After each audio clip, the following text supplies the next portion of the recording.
And welcome to episode 20 of season 2 of the Jumping the Rail podcast. This is Mark Redmond coming to you live from Champaign, Illinois, joined as always by my buddy Minderz. Minderz, the X-ray machine turned heel on you on Monday, unfortunately. It did. It turned heel on me and it hates me. So I have a feeling somebody at 01 had something to do with it. I do too. I'll bet it's the same person. I bet That, it's not. well, that's a discussion That's for for tomorrow tomorrow. on the shootout. Uh, Yeah. So Unfortunately, we will not be joined by our buddy the bearded dragon Gary Vasilio this evening. He's got some family obligations to tend to, so all the best to him and dealing with all his stuff. But we will carry on without him and in his honor. But no, I thought I was over this cough and stuff a month ago. Uh, it this happens. it does. So this is the first podcast we've done here since Backlash went down, Minderz. So I feel like we should get into it a little bit. I know it's been a couple weeks, but still a lot to digest there. There is a lot to digest. Well, let's just kick it off with when you had not Rhea, Bianca versus Io. Uh-huh. I was impressed. And I'm waiting for Io to turn. Yeah, it's gonna happen. It's going to happen. Yeah, I think that is one of the two best matches of the night, honestly. That was a very good match. Yeah, that was. And I couldn't believe how over Io was down there. I think she may have worked Lucha Underground and some stuff in Puerto Rico before, so maybe that had Gotcha. something to do with it. That Uh, would have had something to do with it. it would, it would. That was the EO I've been waiting for since she was in NXT Yeah. because she got kind of saddled with this faction with Bailey and Dakota, and playing third banana to Bailey isn't a good way to get over if you're starting off on the main roster. Not at all. You know what? In fact, I remember back when I loved Bailey. And as this is going on, I'm starting to dislike her a little more and a little more and a little more. Did you like Side Pony Hugger Bailey, or did you like when she was a freshly minted heel Bailey? Freshly minted heel. I fell in love. I fell in love with the character when she was Hugger Bailey because I had a shirt that said "I'm a hugger," blah blah blah. But what she's become now, like I liked her when she was yelling at Michael Cole all the time in the suit, being like power. The ding dong Chick. hello stuff. Yeah. No, okay, fine. Yeah, to a point. To a point. Yeah. But this heel that she is now, I like my heels. And I know you do. I'm not real impressed with what she's doing. I'm getting bored with it. My eye is distracted by the ass-licking sign behind you. Now, Sorry. for those that are watching the video that don't watch the 01 shootout, perhaps some context is in order there. Okay. So there's this guy that is one of the wrestlers. He's the Thursday Night Throwdown champion. Immense talent, B.A. Malkin. He's a bitch ass Malkin is what he is. Bitch ass Malkin. That's how that sign got started. But he came through, ripped up my sign. And Mark, what did you see when he ripped up my sign? Well, as you can probably see in the back there, now the sign said bitch ass Malkin. Mm-hmm. And you have the right half of the sign, which has ass, and then it has the last part of his last name. And to the untrained eye, or if you're not looking particularly hard, that says ass licking. And yeah. now I'm worried that that's going to be chanted at 01 shows across the state. Oh, one can only hope. One can only hope. But we'll see what happens. But let's get back on track. Let's quit jumping the rail. BA is a friend of the show. I thought about seeing if he wanted to fill in for Gary, but I decided against it. Probably a good idea. I was going to call Jimmy, but I think he might be in the woods somewhere. Probably. Who knows? Powder Cake, Jimmy Carrot. All right. So, yeah, back to Backlash. So, we both agreed Io and Bailey had a banger. They did. Now, I don't remember the exact order of the matches off the top of my head. I even watched it this morning, and I don't remember it because I I watched it this morning to get caught up. Okay, well, we'll just hit the matches. We won't worry about if they're in order or not. We'll try to save the main. We'll try to save the main for last. Let's talk about the three-way U.S. title Theory versus Lashley versus Bronson Reed. I I know Theory and Lashley are both on SmackDown, so I figured the belt would be on one of them at the end of it because it's the SmackDown belt now. But Right. I really was pulling for Bronson Reed because he's one of my favorite guys on the show right now. I liked Bronson back in NXT. I thought he Yeah. was great. When he left, I was heartbroken. Or when he was let go or whatever. Um, Mhm. yeah, he's he reminds me of like a Bam Bam Bigelow type person. He's able to do Mhm. the quote unquote aerial stuff, the flippies, if you will, but they're not flippies. They're with He, meaning, and he can do it all. And he- I like Bronson. I like him a lot. yeah, he's like that perfect marriage between Bigelow and Vader. There you go. Yep. And but you were heartbroken when he got released. I just kept watching him in New Japan because he went right over See, there and did yeah, the G1 and all that. So and didn't miss a beat. He was one of the. He didn't get any big like title shots or anything, but he wasn't there long enough to be honest. but yeah, But yeah, I was kind of hoping he would stay there because monster heels in Japan are money. yeah. So They he are. probably he could have just retired off of that after a few years if he wanted to. But I think he lives in Florida, so maybe he wanted to come back to the States, do his thing. So Which makes his sense. prerogative. Yeah, but and I won't lie, and I know this isn't backlash, but last night I was hoping he was going to win that battle royal because I really want to see You him and and me Gunther. both. Gunther and Reed. Oh my Oh my goodness. god. We'll talk Oh about my god. last night here in a minute because who did win that was Yes, ridiculous. But although you're going to fill me in on what but happened in the last half hour because I fell asleep. I understand. Yeah, I fell asleep in the last 5 minutes, but I understand why they did what they did on that. But we'll get to that here shortly. Uh, Yeah, okay, so Theory winning didn't surprise me. me Uh, either. I am glad that Lashley didn't win because he doesn't need it at this point. I'm Nope. sure at some point he's going to go after Roman. Uh, because they love Here's the their thing though, do you do you think he's a big enough name to do it? Do you really think so? well, who else do they have on SmackDown right now to do it? I mean, Well, Drew's that's what I'm gone. saying though. There's It'd be nobody. Sheamus and AJ is the only two guys I can think of really. Maybe Edge if Well, and he wants to AJ get may not another be run. doing it. Well, and AJ may not be doing it because he's got the thing with Seth come Well, that's true. He is in the finals Night of of the tournament, Champions, which which we'll talk it's about going to be the that. best match of the night. It's going to be the Oh, match of the duh. night. I guarantee it. It better be. As long as Right. nobody does anything stupid to get hurt ahead of time. Well, I mean, I don't think AJ did something stupid when he got hurt. It's just a freak accident. But yeah, I'm with you. It's As long as nobody both those gets hurt, it guys. will be, yeah, Yeah, it'll be both those match of guys the are night. pretty smart in the ring. I think they know it's a big show. It's a big deal. So And they can it tell a remains to story. be seen. And they can't tell a And story. and, They tell a and they great don't story. have to have a belt. So No. I am on the record, and I think you are also. We both think Seth's gonna win the match. Take the. I mean, it's kind of obvious because he's the Raw guy, right. but that's neither here nor there. See, the only thing is that if they do put it on AJ, that gives Roman the chance to take it away. For him to have 3 freaking belts.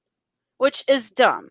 That's They even now that's still an option though because of what happened on Friday, but we'll get into that a little later on. Uh, Seth Franklin, or I'm listening to corny. Someone's been watching Seth, Corny. I literally had the experience on right before we went online just now. Seth Yeah, Rollins and sounded like Omos. that. Okay. I dislike Omos. I don't like, or as I call him, almost. Um, Yeah, you call him that. He's I do. God dang. Well, corny. Yeah, But that was probably one of his best matches, in my opinion. I agree. That I was one of mean, his best matches. it's impossible to have a bad match with Rollins, pretty much. But and I don't dislike Omos. I mean, I know what he is. He's an attraction. He's the giant, and he had a really short, but he had a good showing with Brock at Mania. Yeah. Had a good Did. showing with Seth. Seth bumps like a motherfucker for him on that in that match. Sure did. And I loved that he had to work up to the stomp. He went for it a couple times, couldn't Mm-hmm. get it. He had to do it off the top rope to get that little extra on there. So that still made Omos look strong. It did. Yeah, almost. I can't even say it. Almost is. He's getting there. He's still very Yeah, green. he's But he's still getting very there. green. Yeah, yeah, He's getting it better, helps. but Yeah, he's not there it does yet. help. He's got MVP with him though He's to a work lot with him. better since he And brought MVP back with him. right, and I think he last year he had been working with Nash at the PC. I don't know if he still is or not, like on his downtime. And I Oh, think good. that goes a long way because That will help. he could, A big man yeah, teaching a big man. Yeah. yeah. Thankfully, not Kali teaching him. Whew. Whew. Whew, whew, whew, whew, whew. No disrespect to our buddy Dalip, but yeah, not the strongest worker in the annals of the big men. That's an understatement, but okay. Yes. Perhaps an understatement. All right, let's Yes. move on. Uh, so yeah, and Omos is a free agent too, so he'll be going between both shows. He'll go back and forth. Yeah. Yeah. Let's see what's next. Rhea and Let's talk. Zelina. Let's talk about Rhea and Thea, the Thea. SmackDown Women's. Well, Zelina. Zelina. Well, I'm a mark. Her name's Thea. So, Okay. but The great. chancla got brought out. I was so excited. The chancla, yeah, that was her mom, I think, that gave it to her, It and was. she whipped out the chancla.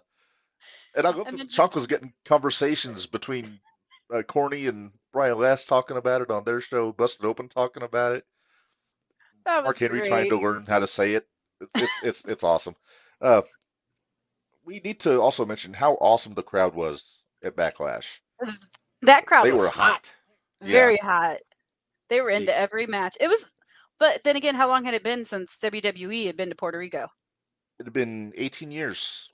New Yeah. Year's So, Revolution 2005 was the last time. wow. And but yeah, they were ready. The arena looked awesome. Mm-hmm. It wasn't overdone. Big No. stage wasn't there. And they were with Zelina. I mean, I think she said that was the first time she'd ever wrestled in Puerto Rico. And she was And in tears. She oh, was she in was. tears. I think she might have been in tears the entire match. I think she was And because she started in tears. yeah, But that was the it best reminded showing me I've kind seen of of, Zelina. So I yeah. was. Well, This was not a it's bad it's card. It no, it really was wasn't very a good. bad show at There all. wasn't a bad match on that show. No. Uh, Bari is in the chat. We tried to get Bari to Woohoo. join us online, but he was unavailable to be with us directly. But it's great to see him in the comments. Hello, Bari, my able Dumbler. co-host on Gold Rush on YouTube. Look at that chiming in. Backlash delivered. It Absolutely. did. Uh, now I had seen Zelina in TNA when she was Rosita. Uh, Mm-hmm. she was the tag team with Sarah Stock when she was Sarita, I think her name was. But they were part of Mexican America, even though she's Puerto Rican. But I didn't want to nitpick. But Right. it was like they were with Hernandez and Chavo. They were a faction, and they were women's tag champions a couple times. And she was awesome because she's so tiny, but she could do all the lucha stuff. Right. So that And really that, got her over. well, that was a lot of what got her over with me at Mhm. Backlash. Was she could do all the moves. She's agile enough to keep moving to get where she needed to be and things like that. Yeah, So, and Rhea's strong enough to protect her if she's trying some stuff, yep, which goes a long way. So it does. my producer is sitting on the floor next to me, just looking at me. My producer's barking in the background. So, Oh, sugar. yep. Sugar's Yep, having, the kayfabe. she's cranky. Oh, I can't believe that a Chihuahua would be cranky. Uh, Now the kayfabe kitty Noodles Redman sitting right here on the floor. She'll give me my cues when it's time to wrap up because she tends to try to get my attention. Uh, yeah. Not surprised that Rio won. I figured she No. was going to. Let me get Barbie's comment off of there. I always forget to do that. There we I go. was kind of, as much as I hated to think it, I wondered if they wouldn't switch it just because it is the SmackDown title. But if I that's the would have case, then you liked. need to have Rhea go after Bianca. I would have been fine with that, honestly.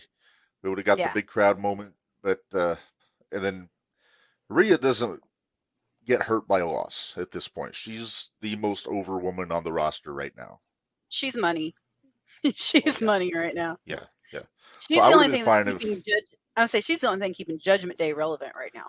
Oh no, Dom. Dom is the hottest heel in the company right now Because of who? because he can't cut a damn promo without everybody yelling at him. Because of Rhea. Because Oh no, no, they're no. together. Dom, yeah, together. Buddy Matthews might have something to say about that. Uh, Hmm. but no, Dom Did is you see learning. his He's tweet? pick. I did with the butt. Yeah. Dom Yeah, Dom was written on the back of Rhea's ring gear. mhm. It said Dom Dom, and he says, "What?" And then Buddy chimes in with, "Your name may be written on it, but I get to touch it." I was like, Bars "Oh, with me. Dom has nuclear heat, which he does, he and does," I but and I love the progression. He's getting so good right now. he is getting This good. thing a year ago I he will was admit just that. Ray's sidekick in the tag team. And Now I was he's ready for him to go starting. away. I think a lot of people. I was ready for him to go to NXT and Yeah, learn. yeah. And but look at him now. He's having quality matches with guys like Xavier Woods on TV now, Hmm. cutting promos, getting the crowd to hate him. He's doing just fine. If you ask me. Yep, he's The whole fine group is. now, Priest is too. We'll get to Priest in a minute, but Priest is really getting a lot of attention now. as he But should. as he should. I've been a fan for a long time of him. Me too. Let's move. So let's move on. Well, Let me think. speaking What's of next? Priest, well, do you want to do the tag team match, Let's or Priest? let's let's do Priest and Bad Bunny. Because we were talking about Okay, this a little bit before we went on the air. we did. Uh, this was the second match of the night for me, along with Io and Bailey. Okay, It's a tad overbooked, Io and with Bianca, you all the mean? interference. No, Priest and Bunny. I know, but you said Io and Oh, Bailey. oh, oh, Io. No, Io and Bianca. Bianca. We were both Okay, wrong. sorry. Aha. But No, yeah, that's what so okay. I know. But yeah, Priest and Bunny was a little overbooked with all the interference. I love seeing Savio come out and Carlito. It should have been though. There was a reason for it to be overbooked like that. With it being Puerto Rico, with it being Bad Yeah, Bunny, and LWO. you know me, I have a problem with people that aren't wrestlers beating wrestlers on wrestling shows, Hmm. aka David Arquette. Hello. Now, hang on. If you apparently didn't watch Gold Rush on Friday, we talked about David I Arquette. did watch Gold Rush on Friday. I sure did because I was mocking you in the background. Uh Um, huh. but I'm not a fan of non-wrestlers being in wrestling matches. Period. Unless there's a good reason. For it to be 18 years since they've been in Puerto Rico, and the fact that both the guys are Puerto Rican, and Same town. yeah, they grew up together. I And think then you've got, Priest's aunt was his teacher. I think is what they said. I think that's what they said. But then you had, you figure all these people, and they had sold it out, or I thought I had heard they had sold out. But think of how long it had been since they'd seen any of the wrestlers like Carlito, like Savio Vega, uh, any of them. Right. And just think, Mark, it was what, a month ago that we saw Carlito? Yeah, at the expo, he Because he was was at there. the expo. He tag team with Crazy Steve. Yeah. But I But was impressed with this match, and thank you, whoever made it happen, that the Canadian Destroyer was the finish. yes, it wasn't just a high Yes, spot. exactly. And Noodles rejoices. Yay! Yay, I'm Noodles. sorry. She's not happy with me that I did that. But yeah, the So I fact have. that that was the finish. And man, the psychology during that match, though, sticking on that knee, Bad Bunny staying on the knee of Damian Priest, Mhm. by the book, it was so good. Yeah. Well, that's the thing. Bunny, you can tell he respects the business. It's not like some of these He guys does. that just show up for a paycheck in a cheap pub. Jay Yeah. Leno, excuse me. Drew Carey. What? But now, Drew, to be fair, didn't actually try. He was just there to be in the Rumble and just pop Kane, I which would is say Johnny ridiculous. Knoxville, but that was one of my favorite matches from last year's. That That was was one yeah, from WrestleMania, so I can't say that. yeah. I'm with you on that one. Uh, but yeah, it's any number of them. Stephen Amell does a decent job when he's in the He ring. does. Yeah, Uh, I do remember when he was on too. yeah, And Logan Paul now, does a I good mean, job. even Logan Paul, Yeah, and you could even stretch it to go Pat McAfee. Stretch it. McAfee's an That's athlete a though. stretch. Yeah, I was gonna say he's an athlete, but he's still So not is Logan to an extent, but right. plus, I haven't never seen Pat McAfee have a bad match. Mm. Truthfully, even when he was wrestling Cole in NXT. Yeah. But so Well, yeah, that was but the still some of my celebrities are favorites. Yeah. the celebrities are a slippery slope though. It's but Bunny does it the right way. He put the work Yes. in. He respected the business. It helps that he's tight with Priest because, like you always say, best friends always make the best opponents. Best friends make the best opponents. I stick to that. Yeah. What to see if Chuck Taylor ever wrestles Trent Beretta. Let's see if that's true. Muffin Top and what's his name? No, he's usually It's nice to Trent. He's usually nice to Trent. He likes Trent. right. It's Muffin I like Top though. I like Chucky, but I it's just the way they're using. You know what? I told you I have a list of everybody on the roster. We're gonna do an episode one of these days where we just break down everybody. It might be 5 hours long, but we are gonna do it. Oh, it's going to be a corny podcast, in other It might words. be a corny podcast. We'll get Barry involved. We'll get Gary involved. It'll be a hoot. Shoot, if we can keep AJ sober, we ought to get him involved. That is the issue, isn't it? It is. Oh, AJ. We love you, AJ. But he has no filter. And that's part of the reason we love him. But He does make for entertaining messenger fodder. yeah. And you guys get the watered Somebody's. down version. Yeah. Oh, Barry's laughing. But yeah. So I kind of wanted Priest to go over, but it didn't bother me. The Bad Bunny went over. Yeah, there was no way Priest still looks Bunny was going strong. over. He still looks strong. Oh yeah. So And- I'm okay with it. And from what I heard, the office is really high on him after that match. So they might get him elevated to, hey, if Rollins wins that world title, Priest is a very credible challenger. Very credible. I would definitely go with that. Yeah. I would Although definitely. I've got a feeling it's going to be Drew. Who? Drew Oh, yeah. McIntyre. Probably heel Drew, which we can hope for. We can hope. We can hope. I don't know. I'm still trying to get used to the whole draft picks and everything, so we'll see what happens. Yeah, everybody I think is still trying to find their way right now. It was only the first week the rosters had rolled over, so right, yeah. So everybody's complaining about the booking. They haven't had time to really figure out what they're doing. Yeah, they haven't had time to do anything yet. Yeah, I'm willing to give it a couple months. Exceptions. I'll give it a couple of months. I mean, I know I'm looking at this as a hard reset for Triple H for his booking. Yeah. So, like I said, it remains to be seen what's going to happen. Let's keep moving. Let's get into the 6-man match. I was underwhelmed by the 6-man tag match.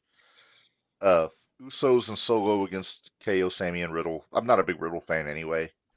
Okay, to be honest with you. That was going to be. I was curious because I can't stand Riddle. Things fly out of his ass. I can't stand Riddle. So it just looks like he's wrestling in his underwear after he got out of the shower or something. It's terrible. And there's lots of people that have been huge fans of Riddle, and I'm like, I don't get it. I don't understand. I get that he's an athlete. I'm over the stoner character. Right. I think they're getting away from that a little bit, though. I hope so. Well, they kind of have to, because wasn't that why he was gone? Well, yeah, that and also dating the porn stars and. Well, I mean that's personal life. No, but I'm not one to judge. We're not judging, I digress. We digress. Accepted. I do But yeah, think they could easily make him an ass kicker because he's got that they MMA could. background. They could make him a Brock like without the muscles, but same idea. Like a shooter. Yeah, Which Bari. oh, Thanks, Bari. thank you, Bari. Bari's our fact checker in the chat there, Yes, and it is appreciated. very Uh, much so. yeah, I liked the tease of Solo and Jay, where it looked like Solo might knock Jay on his ass. I'm ready for the demise of the bloodline to see what happens. I'm Oh, more interested now in just the bloodline than Sammy and KO. see, and that's a credit to Roman and everybody. The hottest thing going for months was Sammy and the Bloodline. Now we're Yep, seeing that the Bloodline can make compelling television without Sammy. right. Because right now there's not a challenger in the on the horizon for Roman right now. So No, it's kind of they kind of have to just kind of handle their business for a bit. And yeah, they which I think is between what happened. so. What's going to happen then? Who's going to turn on Roman first? Who do you think is going to turn on Roman first? We know it's going to happen. So who do you think is going to? Honestly, I think all three of them.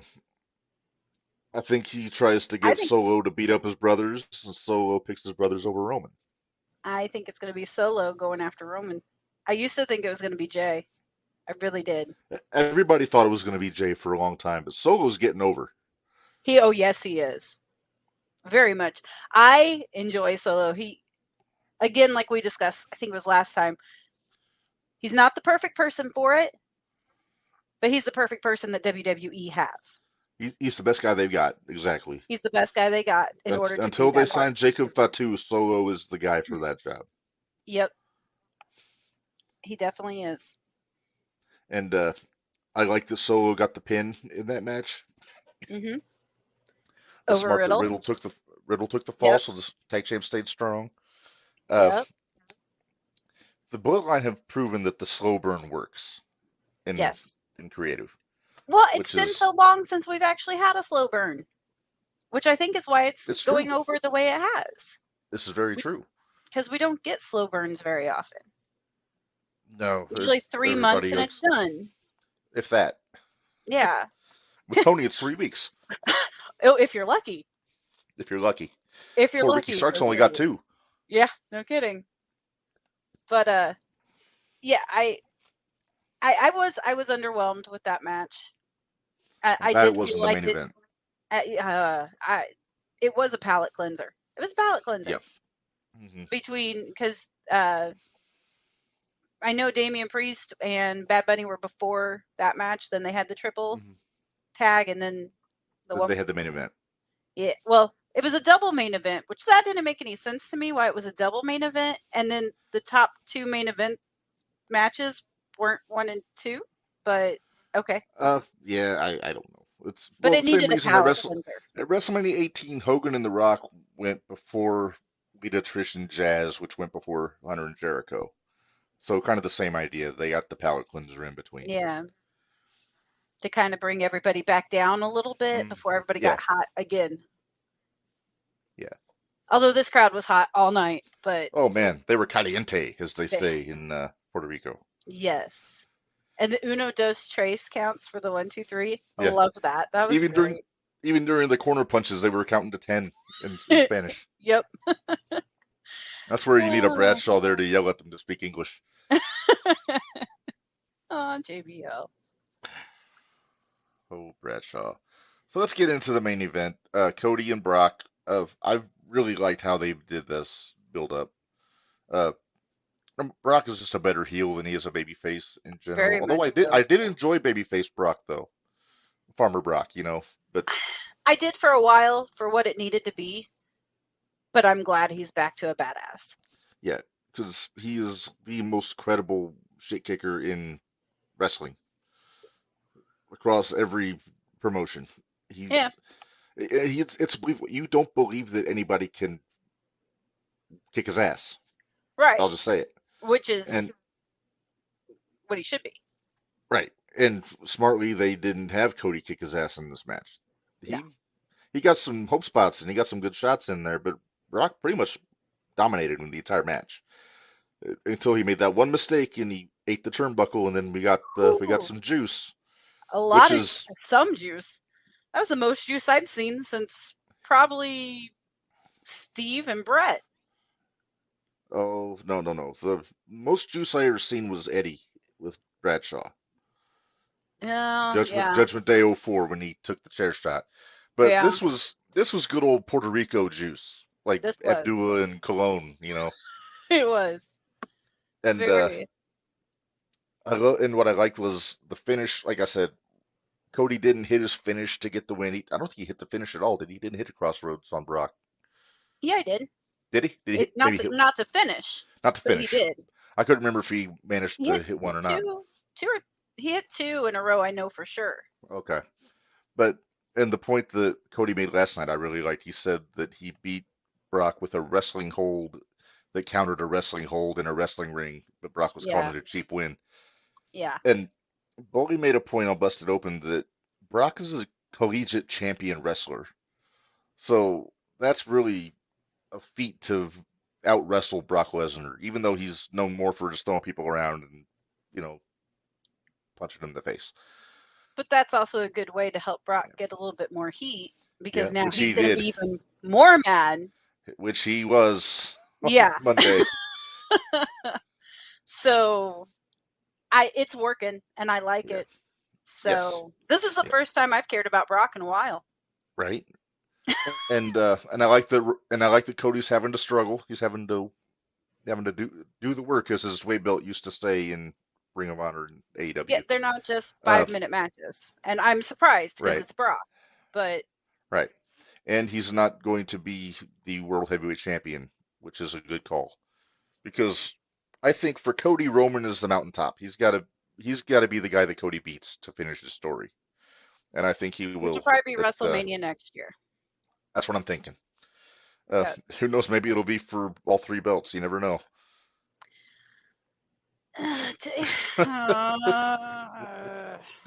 You and I have the same feelings though about multiple belts.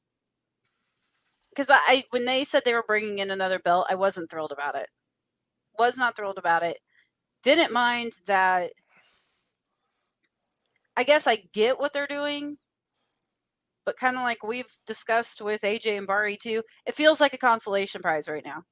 And for Cody to win that, it's like, oh, well, you weren't quite good enough to beat Roman, so here you go. We'll give you a belt.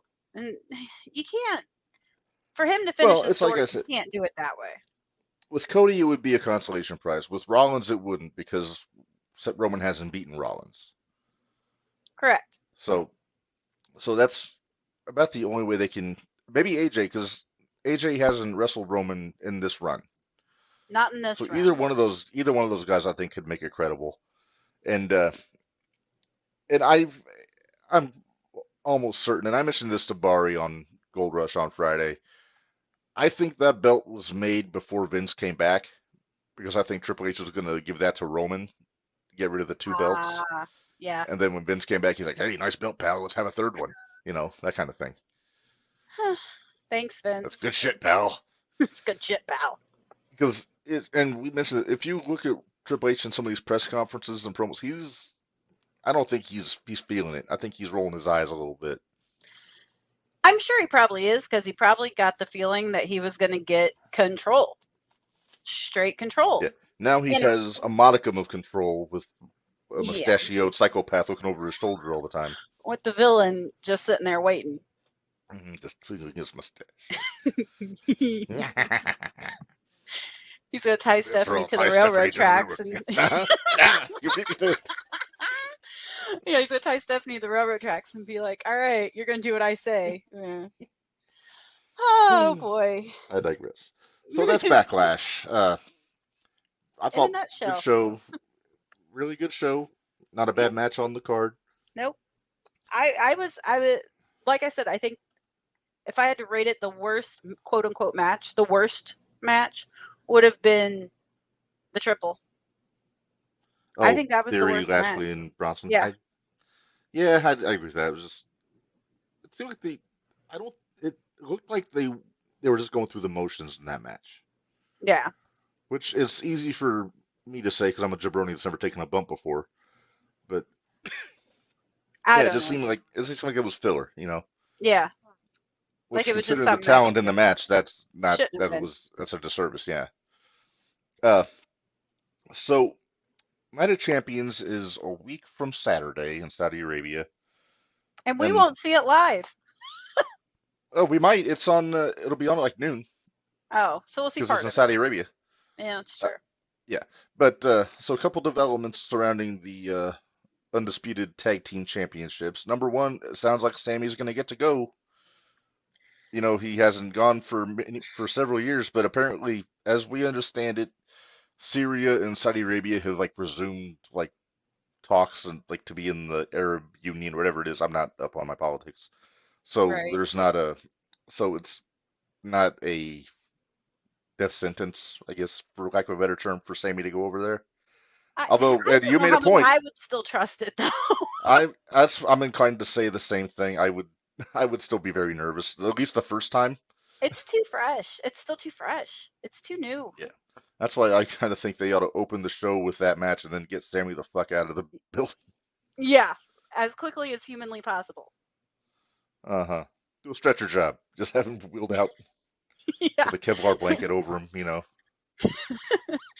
Uh, Straight to the limo, straight to the plane. Get on the plane, don't move. pretty much. Because you know there's some guys who are going to fly private over there. Brock usually does, obviously Brock. Hunter and Vince. So I would imagine Sammy will get they'll take care. I hope they'll take care of Sammy. I'll just put it that I way. hope they do too. I wouldn't be surprised if he doesn't have his own like quote unquote Security. secret service. Yeah. Protecting him to make sure Well, nothing. we'll have KO there. Okay. He'll fight He's everybody. only You saw the one promo last person. night. I Yes, know he will, but he's only one but person. here's the thing. I mean, in the match, there's going to be four guys and three guys with him. So hopefully, you know, if and I don't want to. I'm not putting this out in the universe. I don't want it to happen, but I'm sure that all those guys are going to look out for Sammy, and you know, I'm I afraid hope so. we're getting into a geopolitical tailspin in our conversation, and we need to get Yeah, out let's of it get out of there. that. Let's get out of it. Yeah. Okay, but uh, everybody thought that maybe they would get the Usos in the title match. They're getting Roman and Solo instead, which is very Yeah. interesting. Because, and like I was saying, maybe Roman has an opening to the title because tag champs get to go back and forth. So if they win the tag titles, Roman could conceivably challenge Rollins or AJ for that world title if he wanted to.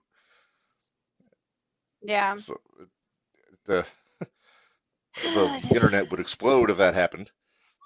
Yeah, probably. More than likely. It usually does. Yeah, well, it doesn't take much to make the internet explode these days. But No, it doesn't. We'll get to so that eventually. there, I there's something that they're overlooking on this pay-per-view. It's Night of Champions. Every title is supposed to be on the line, right? That Yes. means Roman's challenging for the tag titles. His title's not on the line here. Right. And I know we said he doesn't have any challengers really like prepared for him right now. I had a thought of a way they could get around this. Okay. Tag title match. Okay, so Sami and Kevin defend the tag titles against Solo and Roman. Roman has to put his title up also. So Okay. if Sami or Kevin pins Roman, then they win his title. If they beat Solo, his Roman's safe. He doesn't lose his belt, but they lose the match, and Sami and Kevin keep their titles. So Solo gets thrown under the bus, basically. He's Or the protection. or that, or they win. Yeah. You never know. I'm just saying. I But I know it's too late because they haven't made that stipulation. But I, I mean, if you're gonna have all the belts on the line on the show, that's the way to do it. Barry called you out. Back with Beach '99. I'm trying to remember what the match was on that. That was Barry. You got to help me out with that because that was that the Savage Nash Sting match we talked about, Bari? He'll respond shortly. Uh, Yeah, you will. but yeah, so we've got Night of Champions is looking interesting. You got AJ and Seth. You got the tag title match. You got Cody and Brock. Yep, already confirmed that is the one that he was referring to. But other than Who that, they goes haven't really over with announced. Cody and Brock? Because Cody went over this time. So are we doing a best of 3 with it ending at SummerSlam? I'm inclined to think Brock because it's Saudi Arabia and the Grand Poobah of Saudi Arabia probably wants Brock to win. I don't know what they call their head of state over there. I don't want to be insensitive. Uh, Right. but yeah, I'm thinking Brock wins this one. Then maybe they do the blow off at like SummerSlam, and they And keep then saying start they're gonna building. fight. They Yeah. keep saying they're gonna fight. They haven't said what kind of match this is gonna be. Are we going to get a fight pit? I hope not. Not with Cody. I don't. The next fight pit I want to see is either Brock and Lashley or Brock and Riddle. Okay. I'm all right That's with that's that. what that's what I want. That's what I want. Cody, I don't think uh, should be in the fight pit. It's not his vibe. I True. think what He's I want. wrestling. You know what? They like to lean on Cody's heritage so much. I think they should do a bull rope match. Oh, that'd be fun. Yeah, Good point. I get those every Very now good and then. point. I try. On Uh, occasion, you have them. Not all the time. on occasion, Hmm. I am a booking machine. Hey, I booked a whole 0-1 card in my head on Saturday, just in 3 minutes, and I think it looked good too. Oh, But I'm we'll sure get it into probably that did. tomorrow. We can talk We'll about get that into that tomorrow. tomorrow. Yeah. Uh, the other thing that happened last night, Prince Ali, I keep calling him Prince Ali. That's what I know him from the Indies. Mustafa Ali is the #1 contender to Gunther in the Intercontinental Championship. Uh, I'm a little worried for Ali. I am too. He's, he's going to get uh, chopped into mincemeat probably by Gunther. And you were asking why they would go with Ali for this. I was Well, hoping for I was hoping for Bronson Reed. I'll be me honest too. in that Me battle royal. too. We House both were. fight, Yeah, the no house fight of kidding. all house fights. That'd been fun. That'd been a lot of fun. Yeah, I think they went with Ali for the Muslim audience, Saudi Arabia. Ali's from Pakistan. Well, he's not from there, but his parents are from Pakistan and India. Yeah. So maybe that's a The more feel I good. thought about it, I was like, I bet I know why they did this. Because they're Yeah. going to put every single one of their wrestlers that they have from that area or remotely close hmm on I that wonder card. I wonder what they'll do with Mansois because usually he's the one that wins the battle royals and the matches over in Saudi Arabia. But now he's doing the maximum male models thing with Massey and Otis. I So, get. so, but I digress. Uh, oh, Massey, poor guy. He's a hell of a worker, but the model gimmick isn't doing it for me unless it's Otis. It's not doing it for me with Otis. I'm sorry. He's back to Well, being a joke character, and I don't they like haven't. it. Well, Otis is a funny guy. He They haven't is, really but they haven't fully pulled the trigger on model Otis yet on Otis. Otis, Yeah. I guess, but I don't know. I don't know. I know how some of our favorite podcasters feel about the girl, Maxine. Yeah, We listen to some opinionated fellows in the realm of podcastery, so that's half the reason I listen to them is because they're opinionated. it's best to leave it at that. I think. Let me think. What else with Night of Champions? I don't think there's anything else announced for Night of Champions, is there? I'm trying to think. There's not a U.S. title match announced yet. I don't. Not No, there is. yet. I think Lashley and I thought they announced Lashley in Theory for the U.S. title. But I They'll don't know probably that. they'll probably reiterate that on Saturday or on Friday on Friday, yeah, SmackDown. Yeah. yeah. Although, is it just me or is Lashley kind of on a lifeboat, just kind of floating out in the middle of the ocean right now? He's kind of treading water. I'm hoping that the brand shift will help him out. Yeah. Like I said, they'll probably build him up a little bit and feed him to Roman, if I had to guess. There's still the opportunity with Brock because Brock's a free agent. They could always have the blow off that they didn't have yet, which is why I keep saying Fight Pit with those two because that's the only way that I can be interested in those two anymore. Because Yeah, in a we've seen regular them so match, many times. it's yeah, Fight Pit adds a little extra element to it. And both guys being MMA legends, I guess, for lack of a better term, Or it just put would them in a work. cage. I mean, I guess it doesn't necessarily have to be a fight pit. Throw them in a cage, but it's just basically the same thing. Yeah, except it's well, but with the Fight Pit, Not, there's no ropes. I don't think. Yeah, Fight Pit's no but ropes, right? fight pit's no ropes. Right. I like that idea better. In Impact, they did a match, Mike Bailey and Kenny King, where it was it wasn't a cage, but they took the ropes down, and it was just like a martial arts match or something like that. Bailey wound up winning, so they could do Like I said, something that like that too. they could do something like that, and that would be fun. I would enjoy Yeah, that. I usually don't like mm, gimmick matches, but I think that one is an exception to the rule. when it's a gimmick that's tailor made for the participants, I'm okay with it. Right. Yes. If it's Anna Jay and Julia Hart in a no holds barred, no DQ match, I have a little bit more of an issue. Are we getting into AEW now? We might as well while we're thinking about it. You No, know, I a don't want to week think ago, about it. a little over a week ago, Minderz, we went to a show called War Games for Zero One USA, We and I did, told you I that was a better show than the last two or three Dynamites, if you ask me. which says a lot about the 0-1 shows. You should go check them out. It says it is a credit to Zero One. You ought to go check them out. Uh, Yes. check them out on Patron or Patreon. Patreon. Uh, It's only $5 a zero, month. yeah, as low as $5 a month, you can get on there. Just look up Zero One USA there, and you can see what we're talking about for some of these shows here. But with that said, good lord, they have, and, I'm not I'm knocking so sick of pockets. most I'm of the so sick talent of there I them. like. Uh, Yeah, they just don't know what they're doing with them. they've they're building There's a lot of pockets them. to the moon. Orange There's a lot of Cassidy. them that I like. Oh yeah, Orange Cassidy. Mhm. There's a lot of them there that I like. They're just not using them the way No, they should be. Not at no, all. It's so bad. they brought Miro back last week. I'm nervous because I don't know what they're gonna do with him. Isn't that we got nervous about it the last time they brought him back, and they actually did something good with him then. When he Hmm. came back as the badass ass kicker, The I was Redeemer. fine with it. Yeah, I Yes. hated how they brought him in originally when they made him the video game guy with Kip. With the Mickey Mouse pajamas? Yeah, Yeah. stupid. Yeah.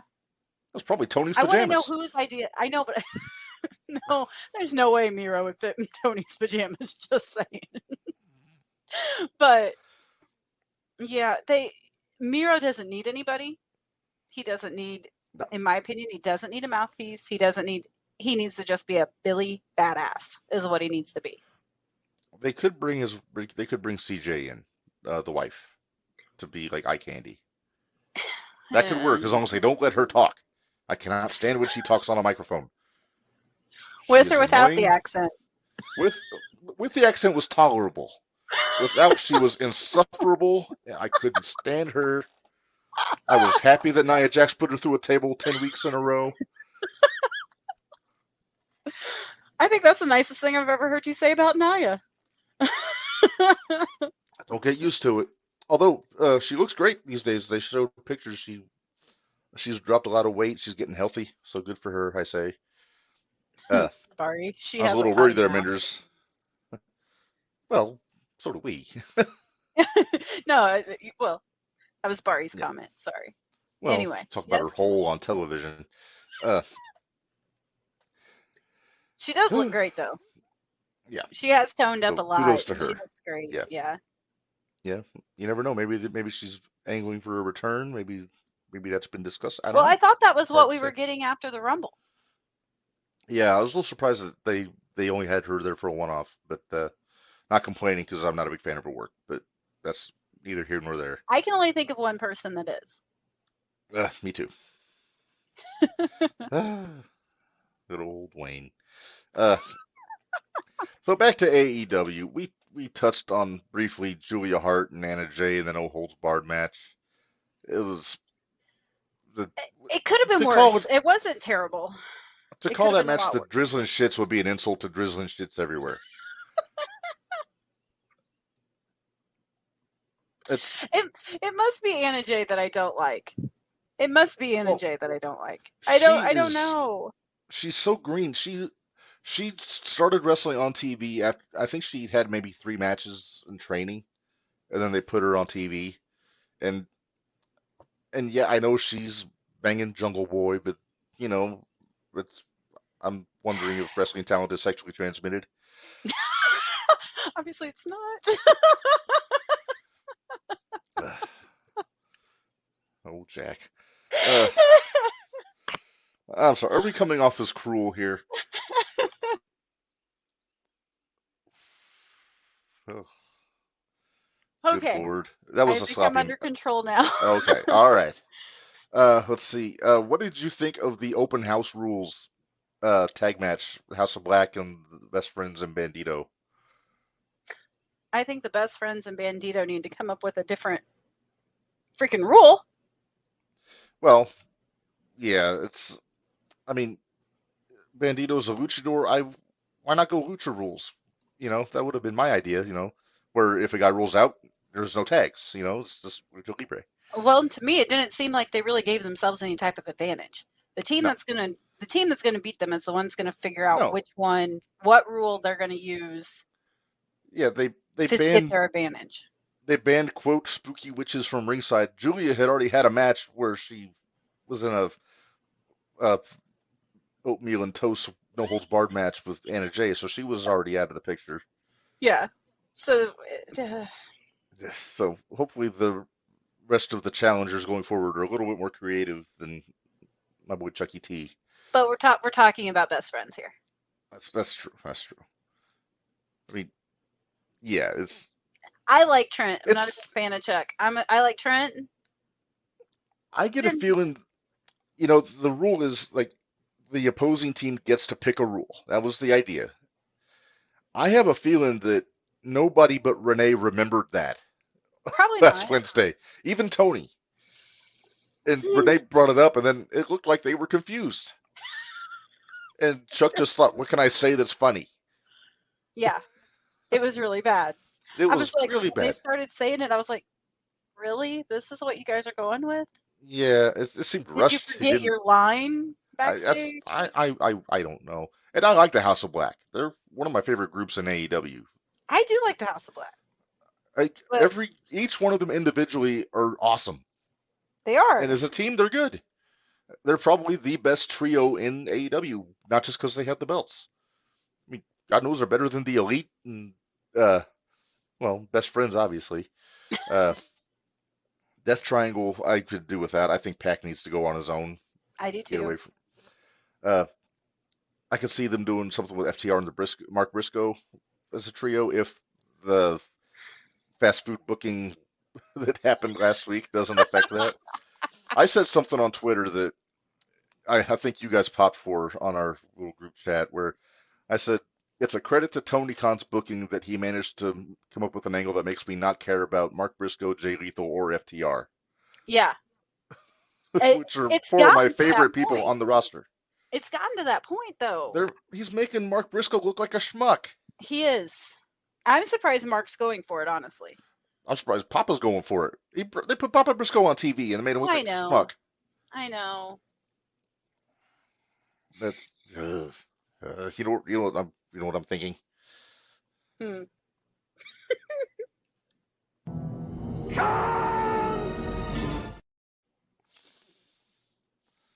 Yeah,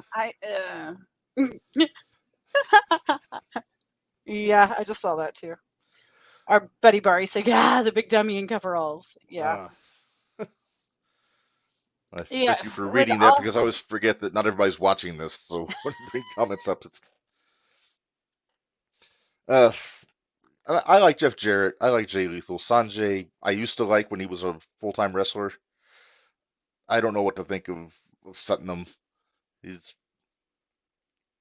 it's weird to say. I think Vince would book Sutton better because at least he'd get a match with the Undertaker out of it. I think Minderz may have froze. All right, hey, more of me. That's great. Uh, so, yeah, she just messaged me. Stupid computer, so she'll be back here momentarily. But I'll keep talking. Uh, keeping going on AEW, they had this lazily booked four-way match for the main event. All the pillars, you know, and this past week they had each one of them got their own video uh, feature. Hey, are you back? Yeah, apparently I'm the one with All technical right, difficulties this week. So I guess so. I just started talking about all four of the pillars getting their own video feature last week. they did. Uh, MJF was the good one. I I actually really cared liked the about MJF one. Sammy after the end of his. Sammy has me so confused. He's a heel, isn't he? He's Why is he supposed to doing be. a why is he telling the kids to follow their dreams and they'll all come true and it's a plucky babyface promo 101. I It's didn't hate it. I didn't is hate he it. trying to make himself a babyface on All Access and seeing if it's carrying over into the show? Well, he kind of is a babyface on All Access. I have not watched 1 second of All Access because I don't want to break the fourth wall. I broke the fourth wall. It actually, I won't go into it too much, but it is very much a what's going on with Well, Sam and Tay today. And because they're the between pretty that young people. and Britt and Adam, what's their latest Uh-huh. drama? And hmm it's like, okay, whatever. Now, last week I didn't watch it, but it is. I, It's all I can say is I'm glad that, from what I understand, Tony Khan is not on the show a whole lot. he's not I'm on sure it a he's there whole. here and there. He's there because a lot of it's taped backstage. Right, right. It's All Access. Well, a lot of it's taped during the shows, Right, right. and like Sammy's See mom was there and went over and hugged Tony Khan. I how that mean, Tony gave her a big hug oh, he because did. he likes to give the big hugs. Yeah, It's ridiculous. I mean, I'm not gonna knock the guy for being emotional. I mean that's happens, and I mean, he's a fan like we are. So and he's got the keys to the candy store, and he's I got get all it, his. but I don't It's feel. I feel like if we were in Tony's position, had millions of we dollars that our daddy gave us, and we were running our own wrestling promotion, we'd be a little more professional. we'd be keeping the fourth wall up and very secure. And we'd protect the business a little more. Yeah, Also, we would hire Bari to help out with the booking, yeah, and and AJ. AJ and Yeah, AJ.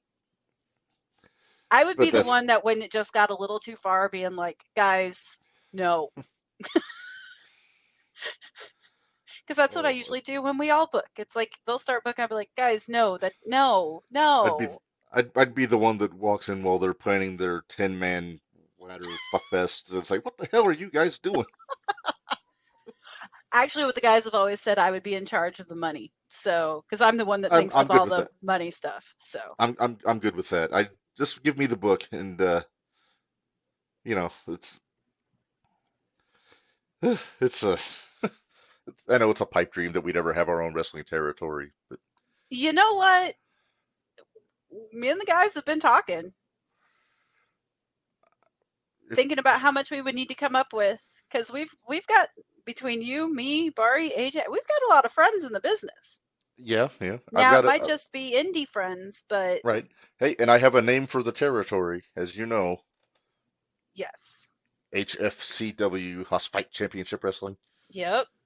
Problem is that when it all be house fight, yeah. See, No, there'd have to be some things. that's Bari's NOF, NAWF. North American Wrestling Federation. I don't remember exactly what they had. I think that was it. And then I they don't each think had their own. And then they each had their own show too. right. I Because know they always show me the drafts they do on their 2K23s. And then they try to put me in the middle, make me New pick Age which one's Wrestling better. Federation. New Age, okay. Yeah, Now that makes me think high spots and flippity doos and things they like have that. But, so. I'll put it this way: they put a little bit of everything in okay. their booking. And flippity doos are fun, but you can't If do there's it a all the reason for time. them. If Yeah, there's a reason for them. yeah. You can't have if you have a match with all high spots, then you can't put your feet back on the ground. Right. You get your head in the clouds like friggin' Young Bucks and people like that. But I'm getting grumpy here. I'm gonna Let's cool get out a off little of bit. flippy stuff. All right, all right. Christian Cage last week, best part of the show with that I'll promo he agree. cut on Double A and Ward. I thought he was getting a little bit close to A crossing the little line a little, close. Yeah. especially when he started talking about Brock. Because when he first started talking, I thought he was going someplace else. I did too. I was like, oh. Let's not go. I Okay. was so relieved when he said Brock Anderson. I was like, oh, don't don't do what I Yeah. think you're gonna do. Well, even I said, I think in our chat, I was like, dude, don't get in a feud against Christian. No, especially if you have deceased relatives. Exactly. Oh, Barry, this is Cage is brilliant. Christian, that is. I didn't think you meant Brian Cage, Barry. Yeah. Not a knock on Brian Cage, but yeah, Christian, best promo in the company right now, the not named MJF. Great heel. I hope he beats Wardlow. I hope he gets that TNT championship. I did it again. Get that comment down. There we go. But yeah, I would like to see Christian win that TNT title from Wardlow because he's got the heater with Luchasaurus. Like Let's say I'm still trying to figure out what they're doing with Dino Douche. Dino Douche. Dino Douche, whatever. But at least he looks more badass now.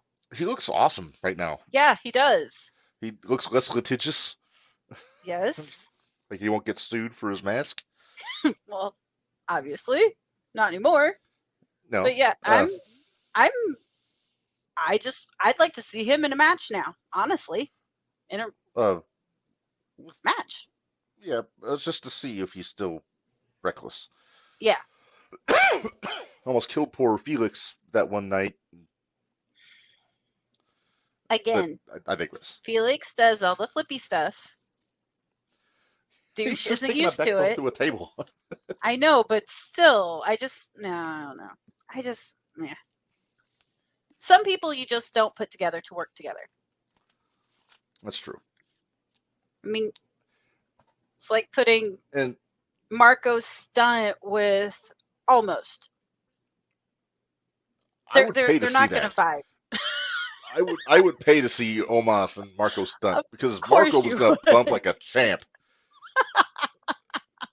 I mean, Omos has, I don't know, 2.5 feet on him and probably 300 pounds. That would be a bit of a mismatch, if not more. A little bit. Yeah. Like somebody with Community Creations on 2K23, make that match happen and send us a video. I'm trying to think if there's anything else. Should we talk about the cage? Omega and Moxley. I mean, the less said, the better. That match made me nervous, and it made me nervous for a reason. Was it when Omega went through the cage and his leg got caught? No, that part didn't bother me. Oh. I'm kind of heartless. Actually, it was when Mox had the ring hook. Oh, the turnbuckle. The turnbuckle had Warhorse flashbacks. You were talking about that. I did. I had terrible Warhorse flashbacks. And I know this is jumping back to 0-1 again, but I've seen what those hooks can do and how it can rip somebody's mouth open. Trying that, just for context for those that don't watch 0-1, without getting too graphic, Minderz, say what happened there so people know. Well, I think it was a no holds barred match or no disqualification, something along those lines. Because I saw it on YouTube. That was where I watched it. Mm-hmm. I actually wasn't there for that one. This was before I started going. But Gary J from down at St. Louis, Anarchy and all over, and Warhorse at the time was known as Jake Parnell. And they had new tore daddy, the ring by the way, up. Warhorse. New daddy. Shout out to Warhorse. And he got a battle pony in the at home now. But Gary J had taken the ring, like when the ring comes apart, there's a hook that's on the turnbuckle. There you go. Barry and them, it happened a month before they started going. And he had Gary J had put the hook in Jake Parnell or Warhorse's mouth. And when he went to tug it out, he ripped like this off of his face. It was very grisly. It was very, very, very, very bad. I was looking to see if I could find a picture of it because I had one at one point. No pictures. Less pictures, you don't the want a better picture? on that. No pictures, please. I got to assume they may have gotten a talking to in the back after that match.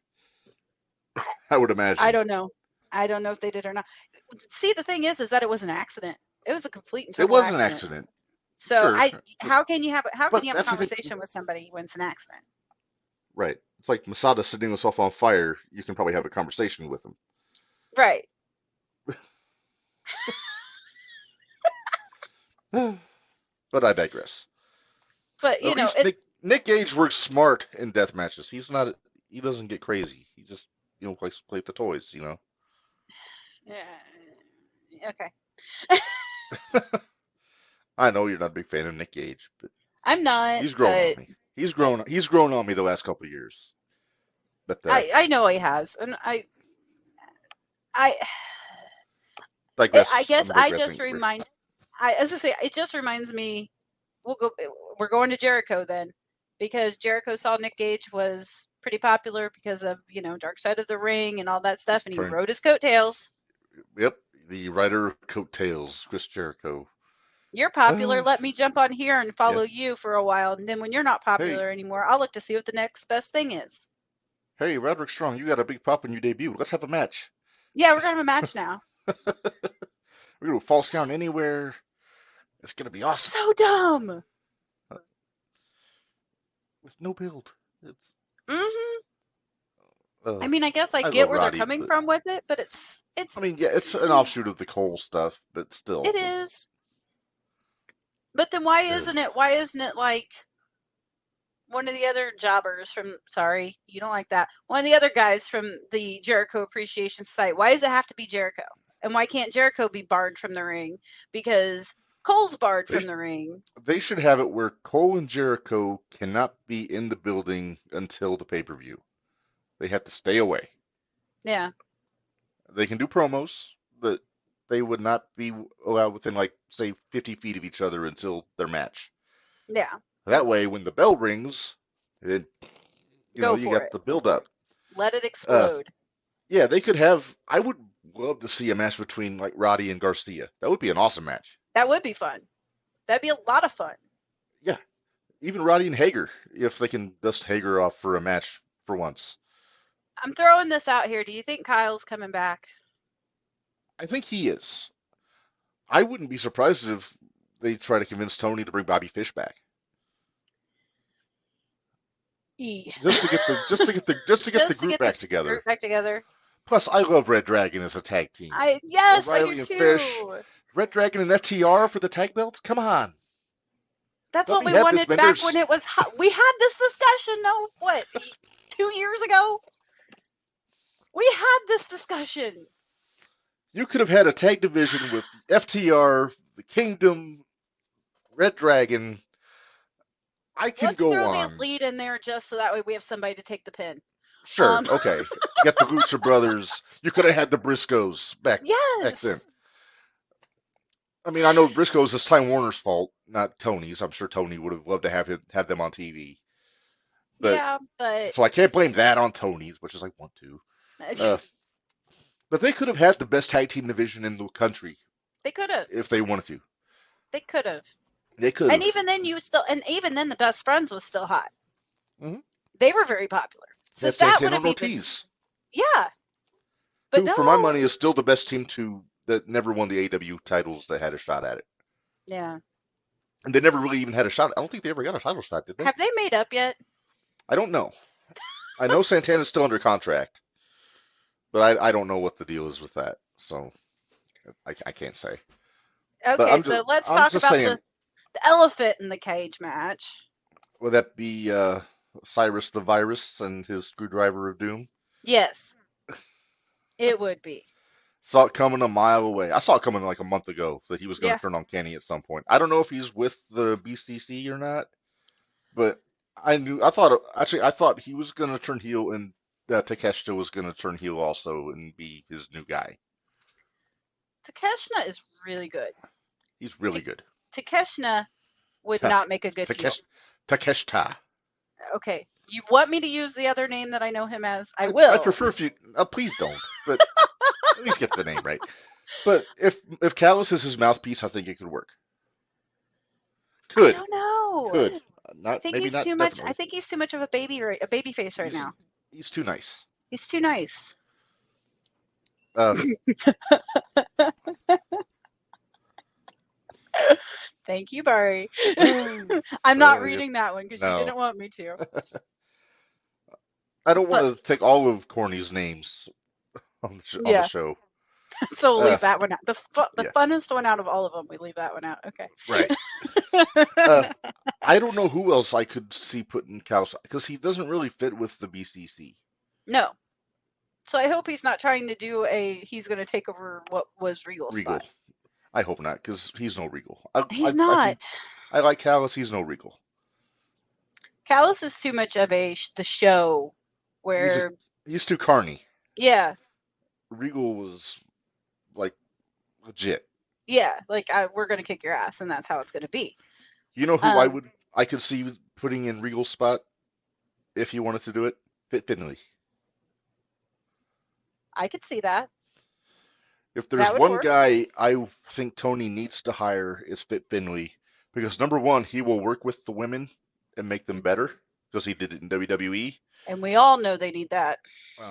And he's also can be an on-screen. He's got the name. He's got the on-screen talent. They could conceivably bring in David, do something with him. Yeah. Because David Finley's in Bullet Club right now. Yeah. Never openweight champion, by the way. Just beat Tama Tonga for that one. So. Oh wow. Okay, I like David Finley. I've been high on David Finley for a few years. But yeah, I'm a fan. I like him. I don't know about him in Bullet Club right now. It's still kind of new. But I'm really confused because it seemed like I think it was WrestleMania weekend, maybe before that. Jay White lost a loser leaves New Japan match to Eddie Kingston on the San Jose show when the night that Sasha won the women's title. Right. After the match was over, Jay lost, so that was him wrapping up with New Japan, and at the time he was the leader of the Bullet Club. And after the match, he got attacked from behind by Finley, who took his spot in the Bullet Club. So that makes me think that Jay should be out of Bullet Club, but now he's in AEW doing Bullet Club Gold with Juice. Yeah. So you would think that he could still be a heel because he's an awesome heel, but just make him the Switchblade, make him kind of how he was before he was with Bullet Club, But are they trying to recreate Bullet Club? Is that what we're kind of getting with AEW? If they are, they need more guys. Yeah, they do. No, they don't need any more guys. That's the thing. They have enough on their roster. Well, I mean, they've already got the Elite. They don't really need another Bullet Club. Yeah, but wasn't the Bullet Club was like what, 5, 6, 7 people? They've kind of gone the way of NWO, where they've had like upwards of like 8 or 9 people. Yeah. Yeah. The original Bullet Club I loved. It was Prince Devitt, Carl Anderson, Tama Tonga, Bad Luck Fale. Just 4 guys. Then they started adding people. They added the Young Bucks. They added Yujiro, AJ. I liked AJ in it. Yeah. I thought he was a good fit. Omega. Then just over the years has gone more. Gallows and Anderson left, and then they brought in Tonga Loa, who's Tama's brother, and they were the tag team. I was gonna say I like the Finn and the AJ. I like those 2 eras of leading the Bullet Club. Yeah. I liked the Ring of Honor Bullet Club, the Bucks and Cole, for what it was when they were Ring of Honor, because Cole was a good leader for that group. I was gonna say it's Cole though as the leader, and that was when Cole was hot money and bigger than he is now. Yeah, but the Bucks were still annoying as hell. But yeah, but it was like them and it was like them and Paige. It was like the core group in Ring of Honor, which I liked that group. Yeah, when Paige first really started finding his groove and he was doing the Hangman stuff. and he wasn't Where wearing is glittery Hangman? pants. He was on one of the house shows over the weekend. Okay. Wrestled Big Bill, I think. Oh, jeez. But I think he's been selling the eye. I think he wrestled with an eye patch on because he's selling that screwdriver attack from the BBC, Okay. which I approve of. That's good long-term storytelling. That is. That is. Speaking of, we didn't talk about that. That happened. Oh, Didn't that happen last night on it Raw? happened Monday. Yeah, it happened on Friday Friday. on SmackDown. Yeah, it was on Bianca, SmackDown. shades of the old Freebirds JYD angle from the early '80s. Asuka blinded Bianca with the mist, In her and she hometown. and In she her blew a hometown. and she blew a full load into Bianca's face. She At the did. risk of sounding crass, I was in the kitchen and Stacy was watching, and she's like, "You got to see this." And I look, and yeah, just full. All over. Yeah. Yeah, It was her it was entire face. She wasn't going to miss, unlike some people no, on AEW do. no, But like yeah, Julia Hart. But Julia I Hart. digress. Uh, but then they showed in the back. The only thing they did wrong, they didn't have Montez there with her when she was in the trainer's room. Yeah, I wondered about that. But I'm hoping But that they have it where I it was hope at they actually do a full blinding angle. Then maybe that's how they get the belt off of her. maybe You never you're know. going to have to come up with a good reason to get the belt off of her because she deserves that belt. Well, lack of vision is a good reason.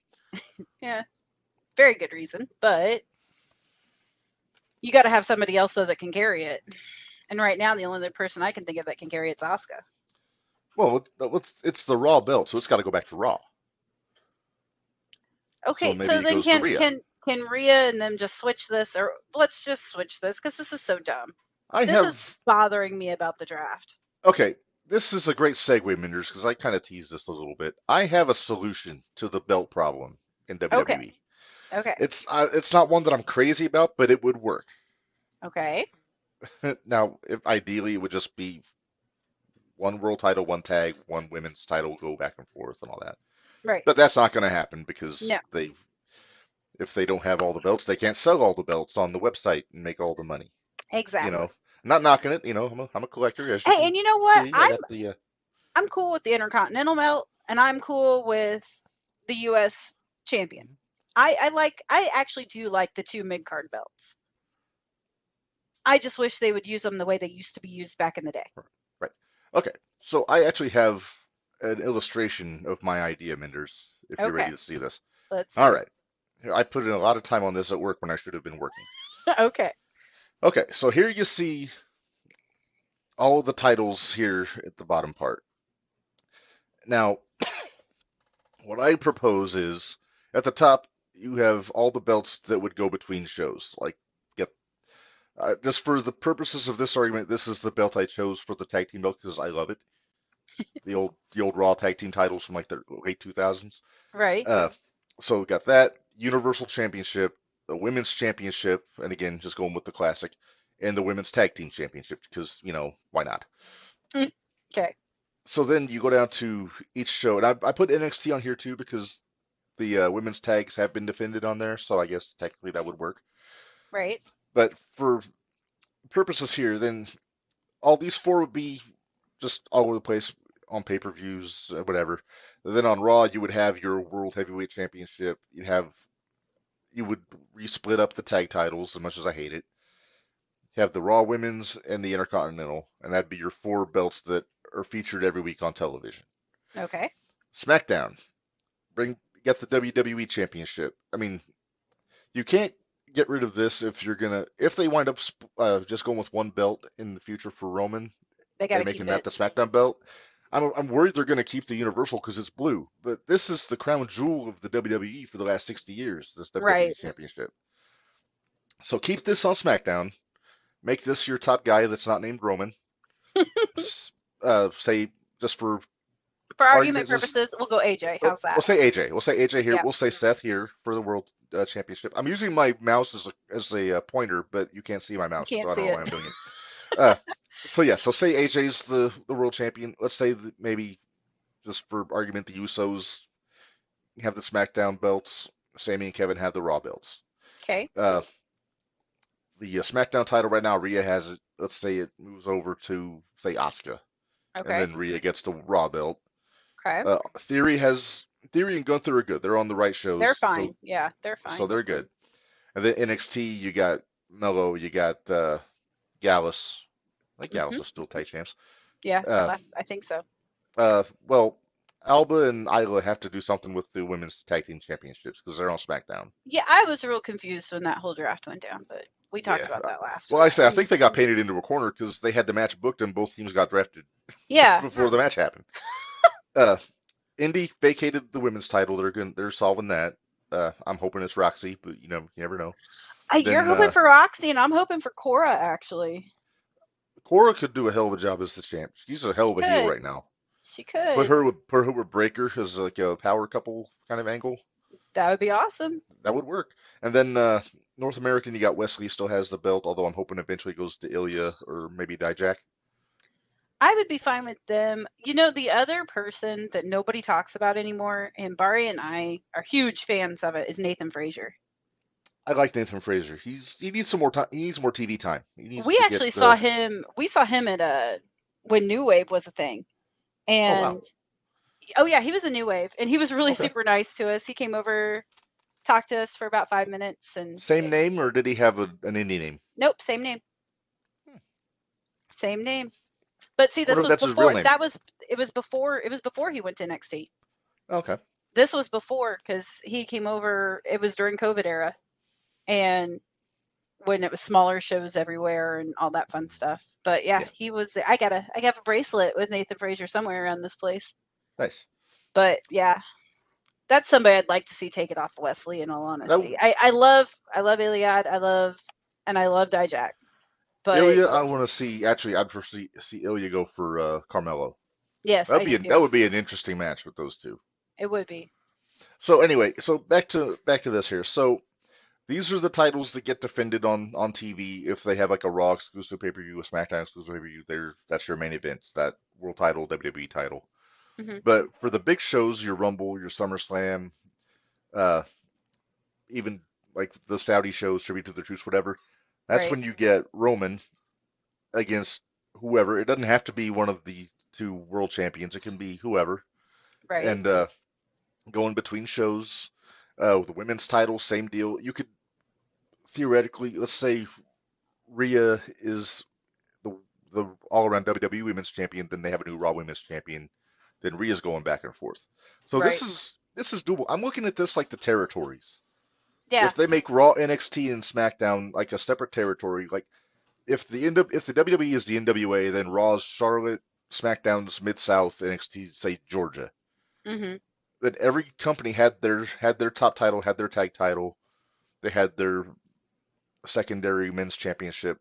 The women's championship was kind of a moot point back then in the territory, so this is an anomaly for that argument right. with the women's title. But yeah, just treat each one like a territory. Nobody moves back and forth like from here. But then you have your traveling world champion. You have your Ric Flair that would go all over the country in Japan defending the world title.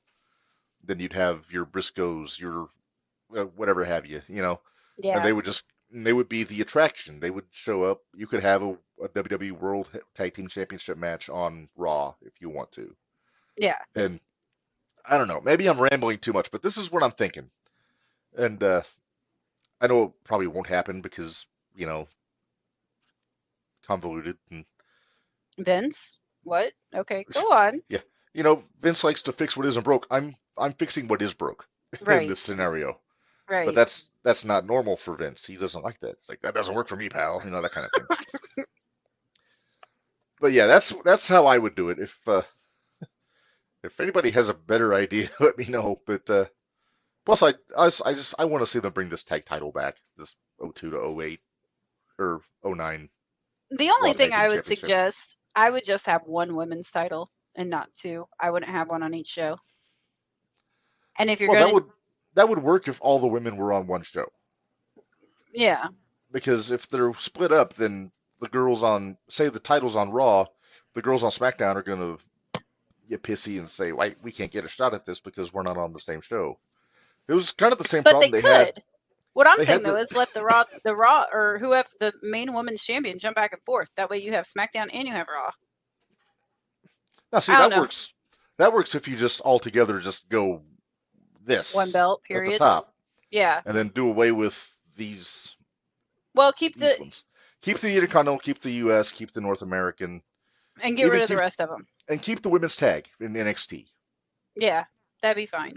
But then you would just, and I don't, you know, I would say keep all the NXT belts because that's technically still developmental. I would say technically And that's a different brand. I don't think Roman would go defend his title in NXT. Although him and Breaker would be quite interesting. That would, I'd be down for it. But I don't know. That's just me on my little soapbox there with my ideas.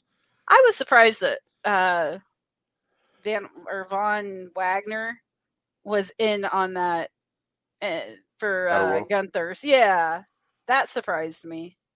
Yeah, I don't think they know what to do with him. They're still doing an angle with him in NXT, but it's kind of, I kind of feel bad for him. They're kind of making him a sympathetic babyface because I don't know. It's the whole thing. I guess he had a head injury or something as a baby, and then people are calling him a freak in the locker room. It's kind of sad. I feel bad for him. But back in the day, we wouldn't have. Nope. No. Because most wrestling fans can't be assholes if they want to be. We really can be. Yeah.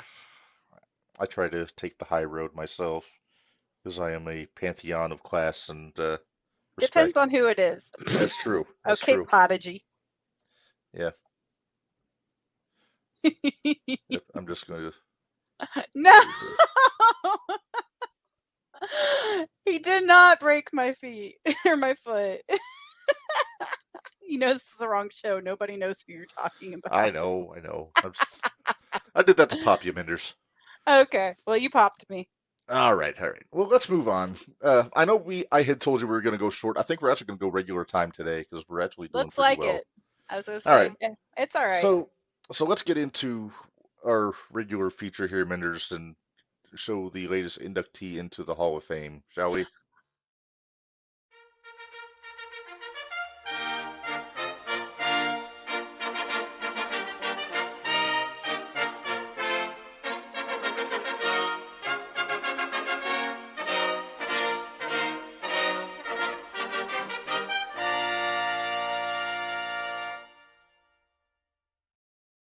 I told you I had an updated video. I know, I see. You're going to have to update it again in 2 weeks. I'll probably wait a few episodes to get a full screen. It occurs to me every time I watch that, the first one with Andre, Taker, and Muta looks like a really weird family picture. Kind of does, actually. Like Muta's the insane child, and Taker and Andre, because they're huge, they're right. I guess I'd say Andre would be the dad. Well, you know, it's the 21st century. Maybe they're both the dads. You know. Could be. No, that doesn't work that doesn't work. That's an unsettling mental picture. Yeah, I don't. Ew. Okay. Yeah, anybody want a peanut? But I digress. So let's let them wait no longer. Here we go. The JTR Hall of Fame. Every episode we have somebody new, and so far we've only had one manager going in, Minderz, and you know who it is. So you're giddy. We got Giddy Mindy going right now. Giddy Mindy going. Hey, I made this suggestion. You did. This was your request, and I was going to do it eventually anyway, but I was like, let's do it. It sounds good. I was down. Yeah. So our inductee this episode, guy we got to meet about a month ago, Minderz. Yeah. Could not have been a nicer guy, but here he is. The mouth of the South. Jimmy Hart, one of the greatest managers of all time. I put him in my top 3. Easily top 5, but I would almost say he's top 3. He's top 5. I can't go top 3. Well, I'm going to guess your top 3: Heenan, Corny, Heyman. Yes. I see. I would consider putting Jimmy above Heyman. Okay. But and then like JJ's got to be in there somewhere though. JJ be in the top 10. Okay. Mr. Fuji probably went number 5. I liked Fuji. But let's get to Jimmy Hart because I love Jimmy Hart. Let's talk about Jimmy. I love Jimmy. I mean, not born into the wrestling business. He was a star before wrestling, as we know. There you Yep. see. Look at that. The Gentrys, a Memphis pop group from the '60s. There's Jimmy there, third from the right, where it says Jimmy next to his foot. Uh, Thanks for the clarification. hey, I aim to please. But they were a one-hit wonder. Keep on Dancing was the single that they put out. It was a big hit. And actually, I was gonna say you gotta take the picture down so you can show it. there you see Looky this there. the record. I couldn't get one in mint condition because it's I don't know what edition this is, but you can see right there. You There it got is. Jimmy autographed this for me at the Swerve Circle Expo. Could not have been a nicer guy, like I said. Complimented my Otomics workout pants that I was wearing. I You think had he might some have thought they were interesting pants slacks. all weekend. Hey, you know what? I live for comfort, and if I could boycott denim altogether in favor of Zubaz and Otomics pants, then I would, but I would probably get side eye from the missus if I tried to do that. Probably. And Probably. and my father and my nieces and you. Well, no, I wouldn't say a whole lot. The only reason I say that's because right now with the foot, Uh-huh. pajama pants is all I wear anymore. That's the thing. When So, I had a broken leg, it was all like track pants, like Adidas pants that snapped up the sides, and then yep. sweatpants, and that was all I wore for about 4 months. They even let me wear that to work. That was saying something when I Well, when I that's was nice. doing physical therapy. But Yeah. anyway, we're getting off on a tangent, Minders. Yep. Back Let's get back to back. Jimmy. Back Back to to Jimmy. Jimmy. All right. So after the run as the pop star, he I guess the story goes he helped Jerry Lawler record an album or maybe a Okay. song. Like he was like one of the musicians that they brought into because Jerry can't sing, and Duh. he would tell you.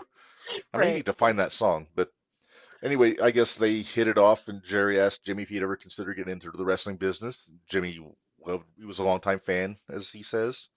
Yep. So Jerry brought him in as his manager, and well, that's not Jerry. That's just the King. I think Yeah, that I might be Bob. know. That's Bobby Eaton. Is that That Bobby my Eaton? mistake. Yeah. But anyway, so he brought him in as a manager. They were doing the heel thing. They would flip flop back and forth. Jerry was always turning. He was like the Big Show in Memphis. He was always going heel to babyface, whatnot. Yeah. Eventually, Jimmy started the first family of wrestling. This was his big stable. You see the Midnight Express there. Got Bobby Eaton, Dennis Condrey, Iron Sheik. Cheeky Uh, baby. I'm not entirely sure. I'm a little fuzzy on my Memphis wrestling. If Keith Gibson was in the chat, he could probably tell me who some of these guys were. Uh, but this was like the dominant heel faction. It expanded later on to this. Who's that young fellow in the green jacket, Minders? That's corny.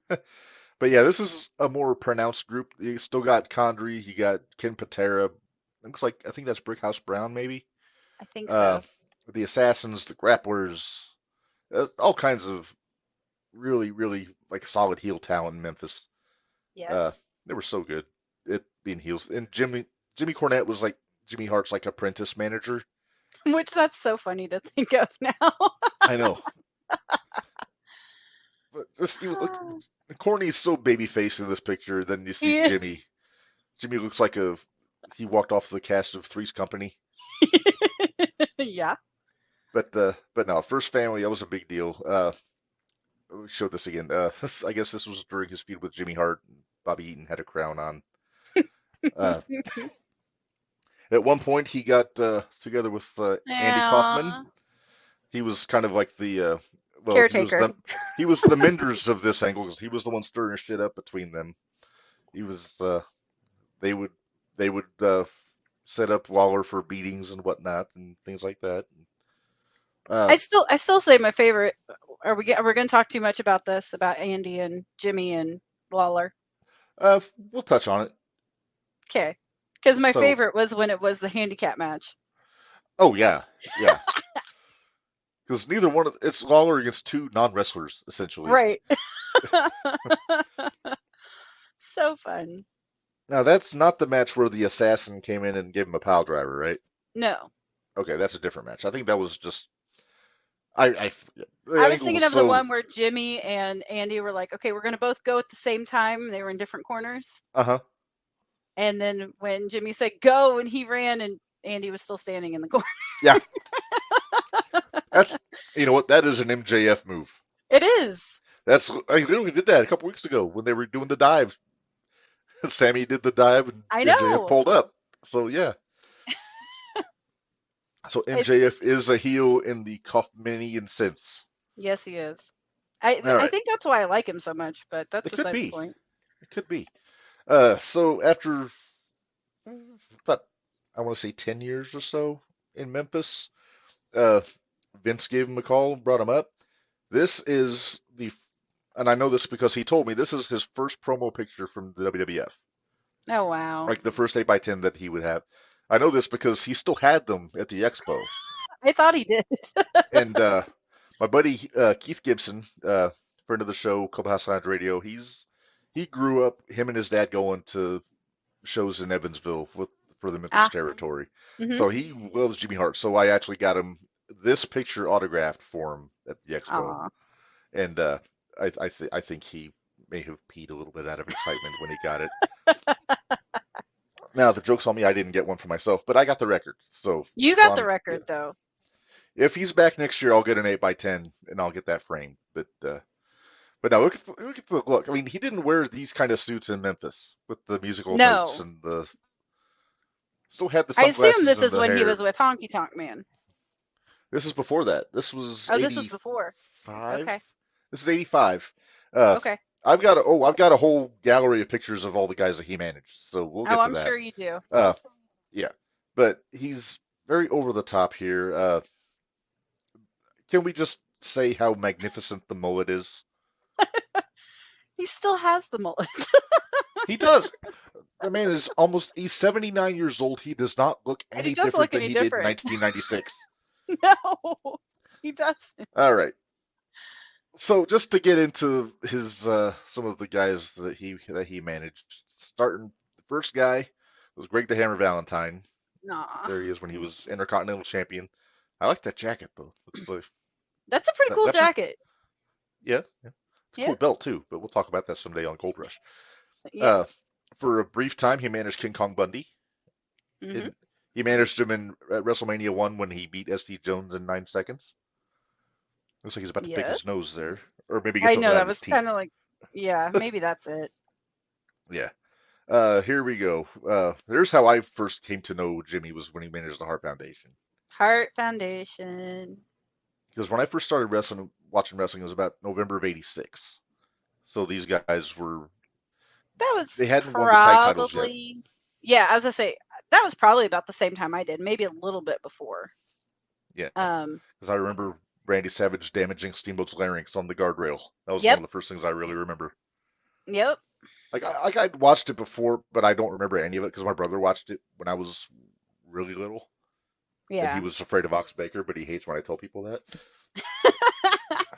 But to be fair, who wasn't afraid of Ox Baker back then? That's true. But no, so the Heart Foundation, actually, that was what he called his group, was the Heart Foundation, not just Brett and Anvil. It was the whole group was the Heart Foundation. Yeah. And then eventually they just got whittled down to Brett and Anvil as the tag team. Yep. But so he had them. He had, look at this guy, the adorable Adrian Adonis. Wow. Would this gimmick fly today, or would the woke masses pitch a fit with There's this? Effie. Well, there is Effie, but Adrian's heterosexual though. Would it be considered? Would that be considered misappropriation or something? I don't know how it is. He was a dandy. Know. Adrian was a dandy back then. He was. But see, back then it was a totally character. It was a totally different world we lived in. So yeah, I can't imagine the things that he got called at the walking to the ring back then. And yeah, 1985, 1986, 87. Yeah, he probably was not kind. But no. he could work his ass off though. He was such a good worker. Yes. I liked the original New York bad boy Adrian when he had the leather jacket and he teamed up with Jesse Ventura. Yep. Oh, this has a soft spot in my heart. No. Terry and Well, Terry and Dory Funk Jr., but Vince called Dory Haas Funk. Of course he did. And Now, see, Dory now we're has getting his. into the jackets that I remember a lot more, the zebra print with the multicolor. Yes. I think the good people at Zubaz need to recreate this jacket for me. There you go. They would probably be more than I happy to. I wonder if I could get Zubaz to sponsor the podcast. Maybe. I mean, you can't see my legs during these episodes, so it's kind of fruitless. I could wear the headbands Yeah, that you gave me. you have headbands. That's all right. I look like Big Bird on the bottom today, so it's all good. Oh, that's all. That's fine. Terry and Haas, they won at WrestleMania 2, but then Haas left. I think he was. Well, no, Terry left first. He had a sick horse, Right. so he left, and then they put Dory with Jesse Barr, Jimmy Jack Funk. Yeah. The guy who later on got his nose bitten off by Haku. It was I think either so. the nose or the eye. I forget which one. I think it was the nose. I Okay. think. Don't. I think it might have been the eye. Barry. We need But, you. yeah, but this was short-lived. I loved Funk's feuds with Hogan and JYD at this time. Yeah. Again, doing stuff that probably he couldn't get away with now, beating up the poor African American ring attendant for mishandling his hat, Yeah. for example. And then that It's 1987. even crazy to think what they got away with. Oh, I know. I watched a promo today. I was kind of down a rabbit hole. Don Morocco, one of my favorite heels of all time. Such a great asshole heel back. And this is like '83 Morocco. I say this is like early. And he called Tito Santana a name that I will not repeat on this show. Oh. But he did it on. Let's just say it rhymed with snitback. Wow. Yeah. Wow. It was bad. I was like, holy crap! And it was in an interview. It was in a promo. Yeah. Well, but it was also. He got away with it. But it was when that was normal. Oh, as much as I hate to say it, but it was normal then. Yeah. I'm not a politically correct guy, but even I was like, oh shit.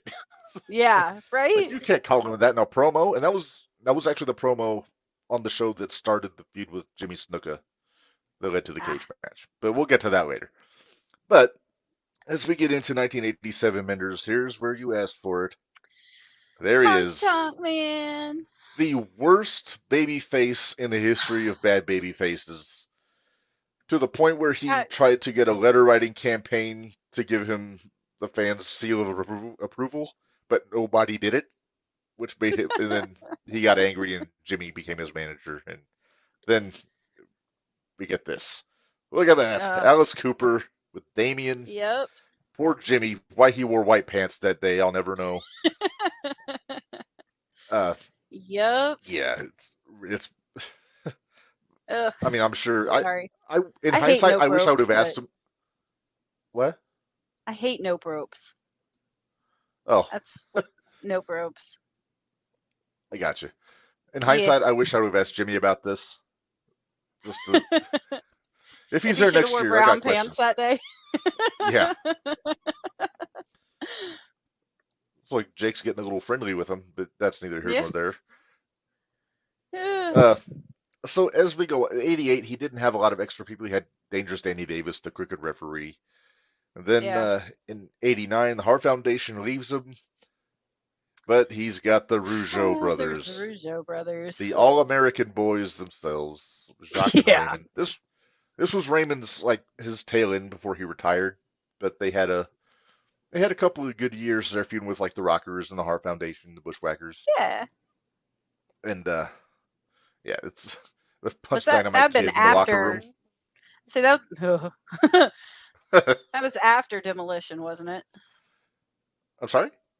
Demolition, would they have been fighting with them then too? Around there, yeah. Yeah, okay. Demolition turned babyface in November of 88, so it would have been around there. Okay, yeah. I can't imagine that match would have gone well for the Rougeaus. Probably not. But I digress. Moving on from the Rougeau brothers, then you got Dino Bravo. This picture, just everybody's faces in this picture are gold. It's like they're Are they singing something? I They're doing their version of Bohemian Rhapsody. I don't know. It's It's back what it when they kind of were looks making like. Tenta. They made And you have Tenta the Gene, you have, Canadian earthquake. and then you have Mean Gene back there, just like, I'm too short for this. Yeah, but Although every time Gene's not I the. see Earthquake, I always think of Fred. So Oh, Fred, Uncle Fred. Uncle Fred, Yep, and Tenta is also happy to not be the baldest person in this segment. right? I liked how they brought Earthquake in. They did it. Bravo was feuding with Warrior, and they did a push-up contest. They picked a random Joe out of the crowd to sit on their back, and it happened to be Yep. Earthquake. And then he wound up squashing Warrior, then goes on with Hogan, and I he doesn't get his due, Minderz, as a really great big man. Well, he was He really athletic as hell. doesn't. He was a sumo before he was in pro wrestling. It's yeah, Because I think, see, this is when I was really didn't understand everything, and I was a Hogan fan at the time. So you'll have to forgive me. But oh yeah, when Earthquake was it Earthquake or Yokozuna that broke Hogan's ribs? Earthquake on the Brother Love Okay, show. yes, that was Yeah, when I sent a get well card to Hulk Hogan because I I've told you this story, and he actually friend of sent the me a show. postcard back. Well, somebody did. Yeah, somebody sent me a postcard back. It was a friend of the show, Dustin Danger, did the same thing back when we were in Yeah, fourth grade. He also had the really cool, like it's like looks like a chalk line jacket is now with Hogan on the back with like the red and yellow jacket. So we all thought he was super cool because he had that. ah, yeah. I really didn't know what good wrestling was back then. I just enjoyed watching it Yeah. because after Hogan, I was a Warrior fan. Mm. Oh, oh, Yeah, Minderz. I know. Aren't you disappointed Uh, in me? I'm no, disappointed you in were young. myself. You were young. You know, mistakes can be made. Uh, Yeah. Speaking of mistakes to be made, Oh, rhythm and jeez. blues. Greg the Hammer Valentine with jet Oh, black great. hair. Yeah. Neither one of these guys can sing a lick, but they had a gold record. Yep. Remember the name of the song, Minders? It's Cadillac. Something Cadillac. No, no, no, no. Hunka Oh, hunka hunka Hunk honky Up. love. Yeah. Now Yeah. they had DDP drove them to the ring at WrestleMania in his pink Cadillac, though. Okay. That's what I was thinking of then. Okay, I so guess. I don't know. Jimmy kind of had a rep for tag teams. You know, Heart Foundation, Funks, Rougeau's, for better or worse, Rhythm and Blues. Yeah. Then you got the Yeah. Nasty Boys. Nasty boys. I couldn't stand the Nasty Boys when I was a kid. In hindsight, now watching them back, they were so good. And I was the exact opposite. I loved the Nasty Boys. I thought Uh, they were great. have you seen the match they had with the Steiner brothers at Halloween Havoc in 1990? I probably have, but it's been a long You time. should make a point to go check that match out. It is so good because Is it? The Steiners are my favorite tag team, Right. and then the Nasty Boys. They weren't even. This was before. That was before they went to the WWF. Okay. So they were fresh off the AWA.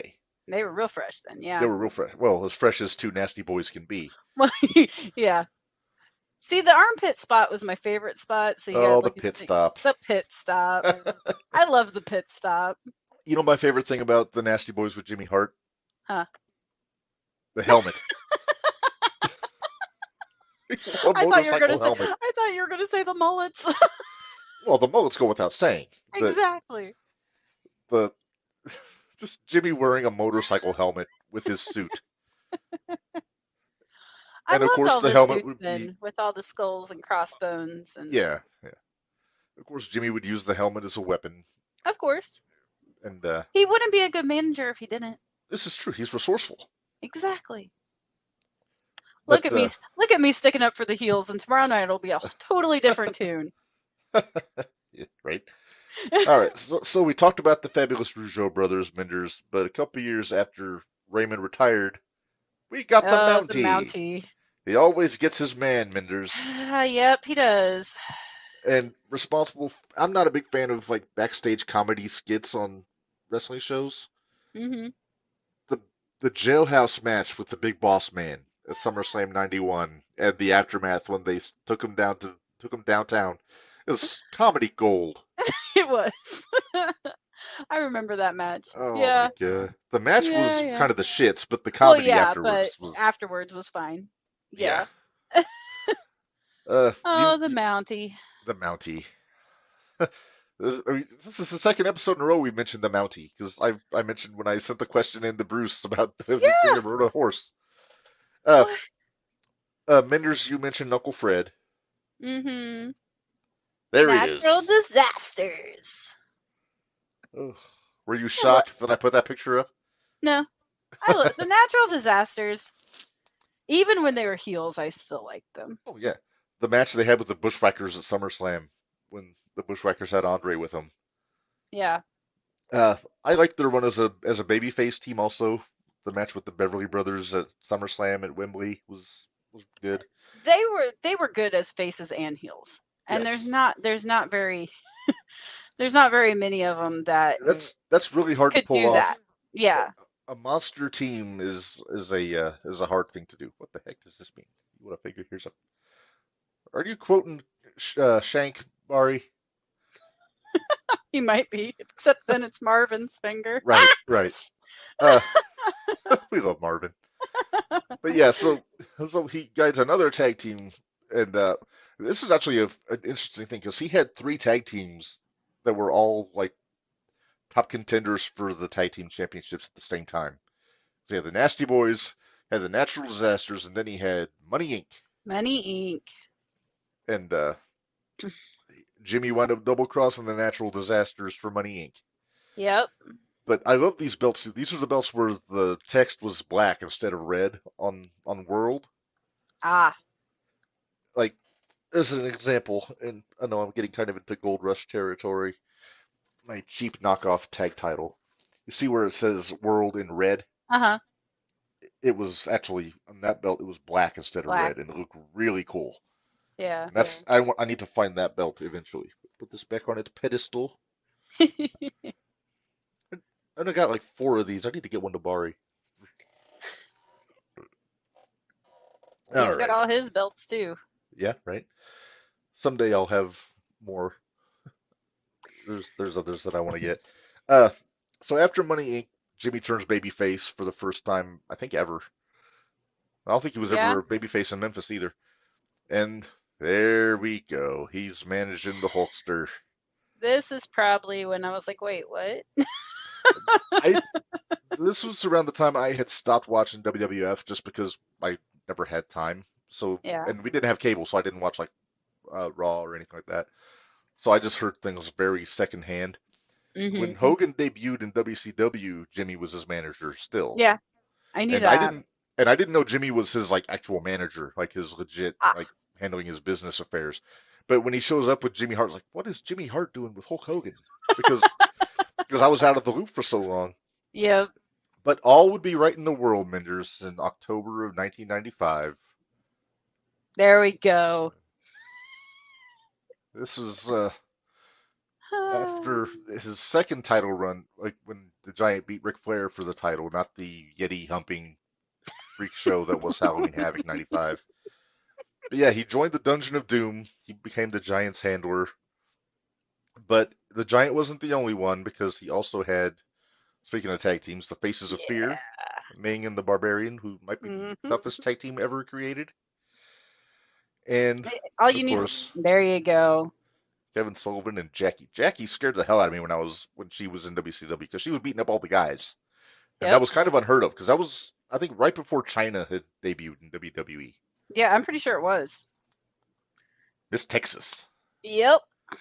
I love Jackie. She doesn't get the respect she deserves either. No, she is so good.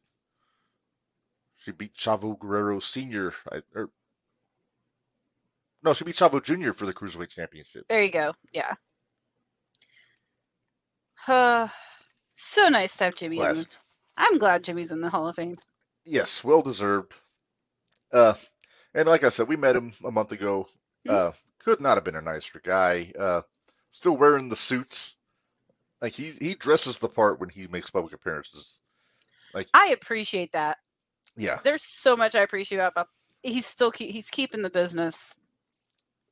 Yeah, he's protecting the gimmick. Yeah. See, and I love Hillbilly Jim, but when he goes out and about, he's usually got like a T-shirt and Adidas pants Yeah, he can't do that. and, He needs to be in and a baseball overalls. cap. Yeah, He's bib being his overalls, the bib hat, overalls. Yep. have the horseshoe around his neck. Uh, but yeah, so Jimmy, well-deserved induction. Our second manager to go in, but certainly not the last one. Nope.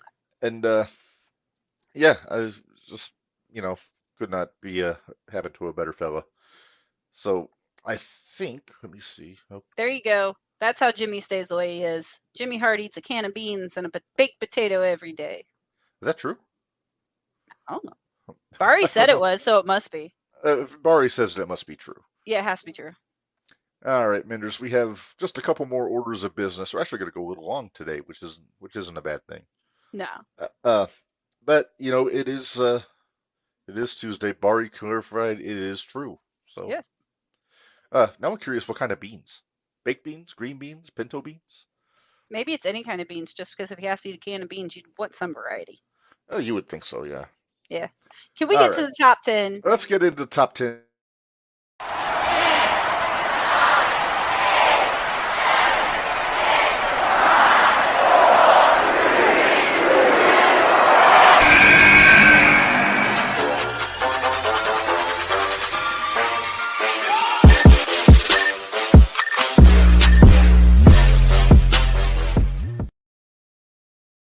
All right, it is Top 10 Tuesday, and this list I picked for a reason, Minders. Okay. Uh, the world's leading historian on pro wrestling, Freddie Prinze Jr., made some comments during one of the A&E shows, I think last week or the week before, where he said that Andre the Giant and Hulk Hogan in 1987 was the first real big feud the WWF ever had. Okay. That made me kind of scratch my head a little bit. So today's list, Minders, is greatest WWF/WWF feuds pre 1987. Man, you're So really going back in my memory on this one, aren't yeah, you? this one I might be losing you a little bit on this one. Bari might be You able to keep up in the Barry comments. might be able to keep up, but I don't know if I'll be able to keep up. But I'll try. I don't go any earlier than like 1975, if my Okay. math is right. Uh, but yeah, so there were plenty of big feuds that sold out Madison Square Garden or the Spectrum or wherever back in the day. That I mean, yeah, Andre and Hogan sold out the Silverdome, 93 plus thousand people, which is awesome. But Well, to but they say that also was the had MTV and everything else that was helping them get it nationwide as that's opposed to a territory. that's true. So yeah, I mean, but to say that was the first big feud is really a discredit to some of these fellows on here, and it's all men. Uh, Wendy Richter and Fabulous Moolah did not make the cut. Okay. Uh, just saying. All right, so number 10, Bruno Sammartino versus Stan Hansen. This was about 1975. This was when Hansen accidentally broke Bruno's neck in a match. Uh huh. Uh, it was a botched landing on a body slam, but in following promos, they made it sound like he hit him with the lariat and broke his neck just to get the move over. But look how young Hansen is here. No, that's kind of nuts. I know, because we're used to crazy cowboy Batman from Border, Texas, with the chewing Yeah. tobacco and everything. He's got long blonde hair. I still wouldn't mess with him. I mean, look at Well, him. no. Yeah, he's huge, but Yeah, but so was Bruno back then too. right. Uh, so Bruno recovered. I think he had a very fast recovery, kind of Cena-esque when Cena got hurt in Oh '08. wow. Then came back. They had a cage match, as you see in the picture. Bruno Right. got his win, and then Hansen wound up challenging Backlund at some point. But this was the hottest that Hansen was in the WWF easily, because Bruno was still the unstoppable hero in 1975, even though he wasn't the champion. He was. It was. I'm trying to think who it was. Stasiak, I think, because I say what? after Bruno beat Hansen, he beat Stan Stasiak to win the belt back. Okay. But and then what happened later, we will get to in a bit. All right, number 9. This is about the time I had started watching wrestling. Hogan and Orndorff. Yep. My favorite cage match of all time, just because Orndorff should have won, Of and course. uh, I think they may have doctored that video replay with the timer on the screen. I'm Every just saying. excuse, aren't you? Every I'm just saying. excuse. Uh, both of them are Tampa boys. You know, they're Yep. uh, Mr. Wonderful worked a little stiffsky with Hulkster, and then I think Hogan returned the favor. But Barry's dad's My dad. favorite feud. There you Uh, go. yeah, I'm pretty sure he's not talking about Bruno and Hanson. Uh, I loved the match they had at the big event in Toronto in '86. This was in August. That was right before I started watching, but in hindsight, going back and renting the videos. Right. Uh, at that point, I think the biggest outdoor crowd they ever had is at Exhibition Stadium in Toronto, and this was the main event. At one point, the referee took a bump, and Orndorff claimed victory, even though he hadn't won the match. Heenan put the belt on him, so there's a picture out there of Paul Orndorff wearing the world title, even though he was never the champion. Huh. But great heat spot, though. Yeah, of course. But Bari had the Bari, big event on VHS. I didn't have it, but I rented it like 10 times from the Oakwood video. Now it's on Peacock, so we can watch it whenever. There you go. Oh, excuse me. All right. So yeah, that's always got a soft spot in my heart there. Number 8. Back to Bruno again. Bruno There you Sammartino go. versus superstar Billy Graham. And good thoughts to the superstar. He is Yeah. sounds like he is on life support right now. It doesn't look good for him, but hopefully he kicks out at 2 like he has for the last several years. I was gonna say, because didn't they say something about that like back in February too? I think so, yeah. But I mean, he's been having kidney problems for years, Yeah. and I think that might be. They haven't said for sure, but I think that might be what's getting him The this time. problem. Yeah. Uh, Bruno dropped the world title after Bruno won the belt from Stasiak. He lost it to Superstar in Baltimore, and Superstar was the heel champion for almost a year, which is almost unheard of for even Vince Senior's booking. He always had like long-term champions as his baby faces. He never went with the heels for a long time. Yeah. Oh, Bari, be nice. Jeez, man. That's uncalled for, Bari. Shame on you. But the Superstar, this was Bruno was always known for being a strong man, like an Italian strong man. He wasn't a bodybuilder, but he was always strong like a bull.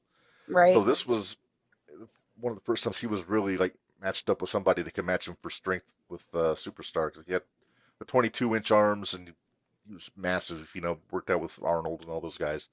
Yeah.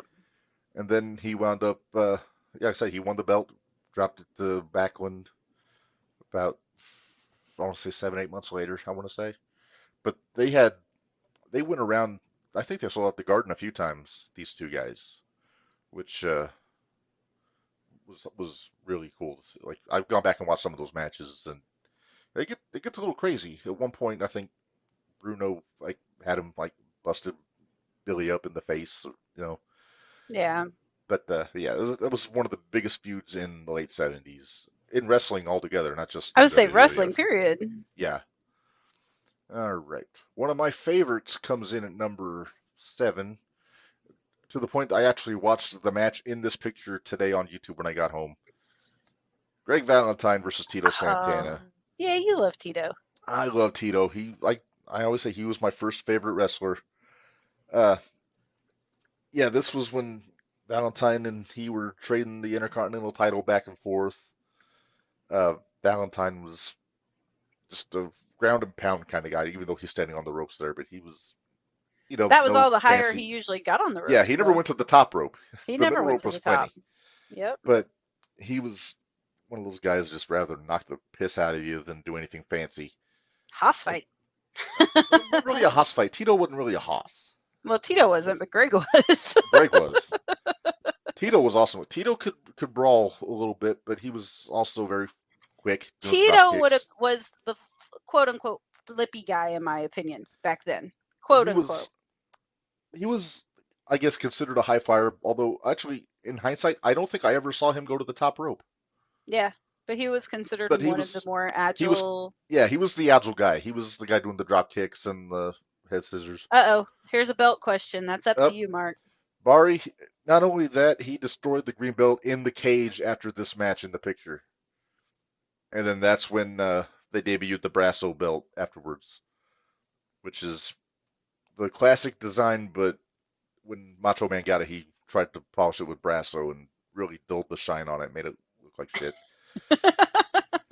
The only thing Macho ever did, I disagreed with. Gotcha. But yeah, Tito at the end he got over, he won the belt back, and then Valentine went on to tag team Glory with Brutus Beefcake. I detect sarcasm, Minderz. Yeah, I guess. Yeah. Hey, don't get me wrong. I did like their tag team was fine, but Yeah, yeah, it was yeah. wasn't really the dream team they advertised it Thought as. it was gonna be, yeah, Yeah, although the match I had with the Bulldogs at WrestleMania was really good. yeah. Well, that was usually who it was with the Bulldogs. Usually. Yeah, them and the Heart Foundation. Yep. Uh, all right, let's get to number 6. Is it 6? I don't know. I lost count. 6. 6. Okay. All right.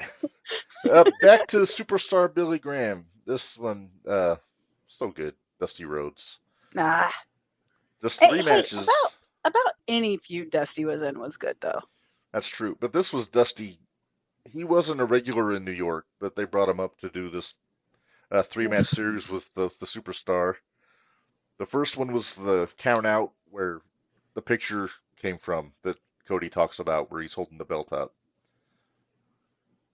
And this is bringing back some indie memories for me too. And yeah, this was the bull rope match, and I think they had it wasn't a no holds barred match. I forget what it was. It was the blow off, and Billy wound up winning the feud. So good.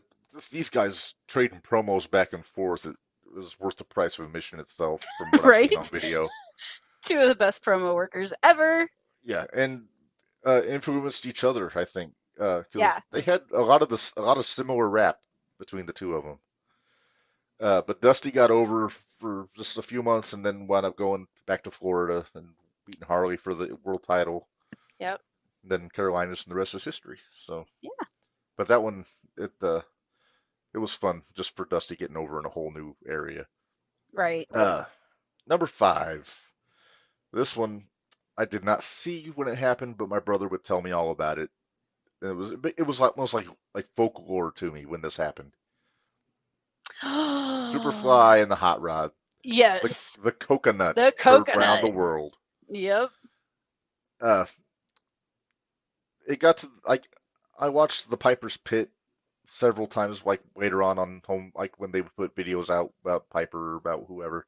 Right. But I had never seen any of the matches because they never put the matches on anything. No, they didn't. I went to YouTube and I found when they main evented a show at the Meadowlands in New Jersey, and that was it wasn't a hoss fight, but it was a banger. It was Yeah. it was crazy. Snuka was so over, he looked like $1,000,000, and then Piper was just Piper. Pasty Jones I knocked say the hell Piper out of was you. Piper. Piper was Piper. Yep. It was, but the promos were kind of like somebody bringing a knife to a gunfight because Snuka wasn't the best promo in the business. No, not at all. Did you see Barry's comment? The real No, victim. wait, that was no, that was the Mr. T feud, wasn't it, Barry? When Piper cut his hair. We'll let him answer and then we'll see. Yeah. But no, Yeah, it was. But the thing is, other than Hogan, there was not a hotter baby face in WWF in the early '80s than Jimmy Snuka. Nope, there really wasn't. If Hogan had never come over from the AWA, I'll bet Snuka would have been their world champion at some point. I don't know if he would have been or not. Well, if it's a babyface territory, who else would it be? Would it be JYD? Would it be? I love JYD, but I don't think it would be him. It could have been Tito, possibly. I guess. Tito probably. I would have. I was gonna say that was when the Nancy Argentina thing happened. Yeah, but it got conveniently swept under the rug. But that's neither here nor there. I don't think he would have ever been the champion. I think it would have been Tito or Steamboat, maybe. Steamboat. Steamboat would have been a good option. Yeah. Interesting fact, Minderz, about Santana. Actually, in '92, when they were going the new generation kind of stuff with Brett getting the title, when they were discussing who was going to be the guy after Hogan, I guess there was some talk that it might have been Tito instead of Brett, Wow. which, considering he was doing the Matador thing, is really saying something. Yeah. I love Tito. The Matador was kind of a silly gimmick. Oh, they brought Tonga Kid in this place. Yeah, him and CV Afi, Bari, if you remember that name. But I digress. But yeah, that was a great feud, Piper and Snuka. And I wish they would have. I wonder, and this is a thought I had today, and I wish I would have thought about this when we met Bob Orton at the Expo. Hmm. If Bob Orton hadn't gotten hurt and broken his arm, which was a shoot injury, it was legit. Right. He busted his arm on the ring post. I wonder if that was going to be a six-man tag at WrestleMania 1. Piper Orndorff Orton against Hogan T and Snuka. Because it boggles my mind that they wouldn't have had Snuka wrestling on WrestleMania. Yeah. But you couldn't have T on the outside because T's the draw. He's the one that was selling the Right. tickets. Exactly. So I don't know. I don't know. That's a question I don't know if you ever get an answer to. I don't think Vince would ever give you a straight answer on that. Pritchard wasn't there, so you can't ask him. Obviously, Snuka, Piper, Orndorff were not around. Mr. T wouldn't know. Right. Hogan might know if we could ever get.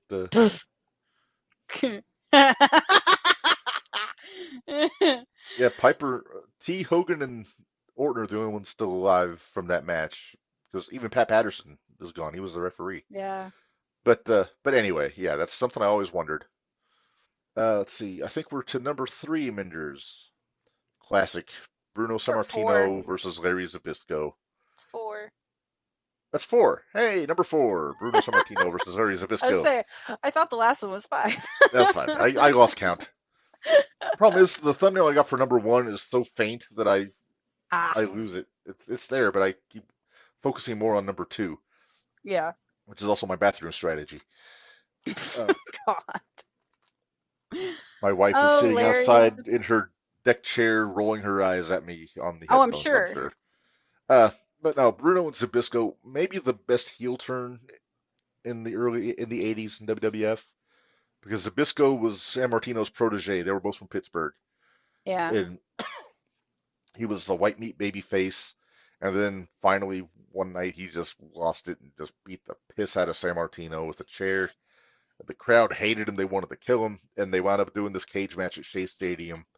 The same night as, I want to say, Hogan and Andre, their first match. Oh, wow. Their first big match. They had a match on TV before that. Yeah. But it was when Hogan was managed by Blassie, so it was Oh, wow. heel Hogan. Okay. Yeah. And so they had their big match there, but the main event on that show was Bruno and Zbyszko. And a lot of people consider that the greatest cage match of all time. I don't quite agree with that, although it is awesome. Mm-hmm. But the best of all time will come up here shortly. But yeah, this has to be on it. I really wanted to have this higher on the list, to be honest with you, but I couldn't do it in good conscience with the stuff that I've got ahead of it. Well, I'll have to see what the rest of it is to see if you should have moved things around a little bit. All right, I got a feeling you're going to agree with me, but probably. I usually do. Yeah. All right. Well, number 3. 3. Yep. And this one might get me in trouble because I got a feeling a lot of people are going to say that this should be higher. Okay. Hogan and Piper. Let me see what you have higher, and then we'll talk about it. Okay. Well, this was the first feud I really remember from the cartoon. Mm-hmm. Hulk Hogan's Rockin' Wrestling was Hogan in one group and then Piper in the other group. But yeah. when I was a kid, my dad rented the first WrestleMania it was probably the year after it came out. So it was about 86. Okay. So we watched it, and then the next week he rented the Wrestling Classic, which was the first pay-per-view out of Chicago in 85. Okay. And they had a one-on-one match in that one. Okay. Where Orton interfered. It was a DQ. You know, Piper isn't taking the pin for anybody. Piper doesn't take the pin. So, especially, hey, looking back now, I totally get it. Yeah. I totally understand it. Right. But hey, he didn't take a pin from Hogan all this time in WCW. He took maybe one. Yeah. But did anybody really get hurt by that in this storyline, in this rivalry? No. It was Hogan and Orndorff, I think, were the better matches. Right. But Hogan and Piper, it was the personalities. Yeah, And, the Piper cutting promos. promos on Yeah. Hogan were gold. And, there's the whole rock and wrestling thing with Piper and Cyndi Lauper was an offshoot of that.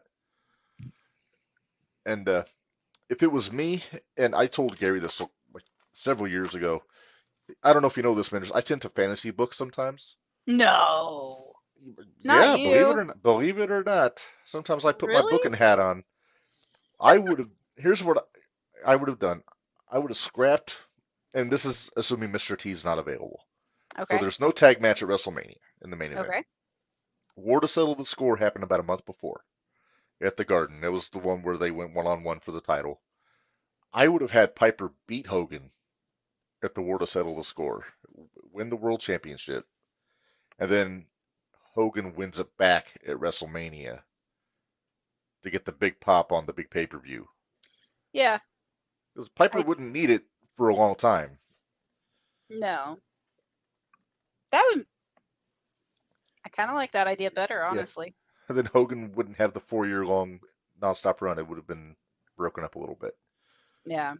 But then Hogan could still have T in his corner. Then Piper could have Orton. Maybe have Snuka and Orndorff in a match on Mania. It's like I said, this fantasy booking. Yeah. Plus, I wish Piper would have had a run with the world title at some point. I do too. He's one of some that never did that should have. And not just in WWF, because there's a list a mile long of guys that should have been WWF champion, but Piper's one of those that never held a world championship. Right. Anywhere. NWA, WWE, Oregon didn't have a world champion in Portland for Don Owen. But, I mean, he had the Intercontinental title, he had the U.S. title, tag titles with Flair when they were both old. Other than that, that was about it. And yeah. Piper, he was one of those guys, for the most part, didn't need a championship. He was He older. didn't. He really didn't. It's going to look dark in here. Turn on the light there. But yeah, so that's my number 3. I'm probably my brother's gonna send me an angry text probably tomorrow after he sees this. Number 2, Minderz. I guess I couldn't have this any lower. Number 2, the Sarge and the Sheik. Come on. Right. Exactly. This is so good. It was. It had the patriotism to it. It had Slaughter turned babyface for this feud. Because Slaughter was hated back in '84, and then there was that one show where Sheik was walking back to the locker room and kind of stared down Slaughter on the way back, and that's all they did. There was no. Yeah.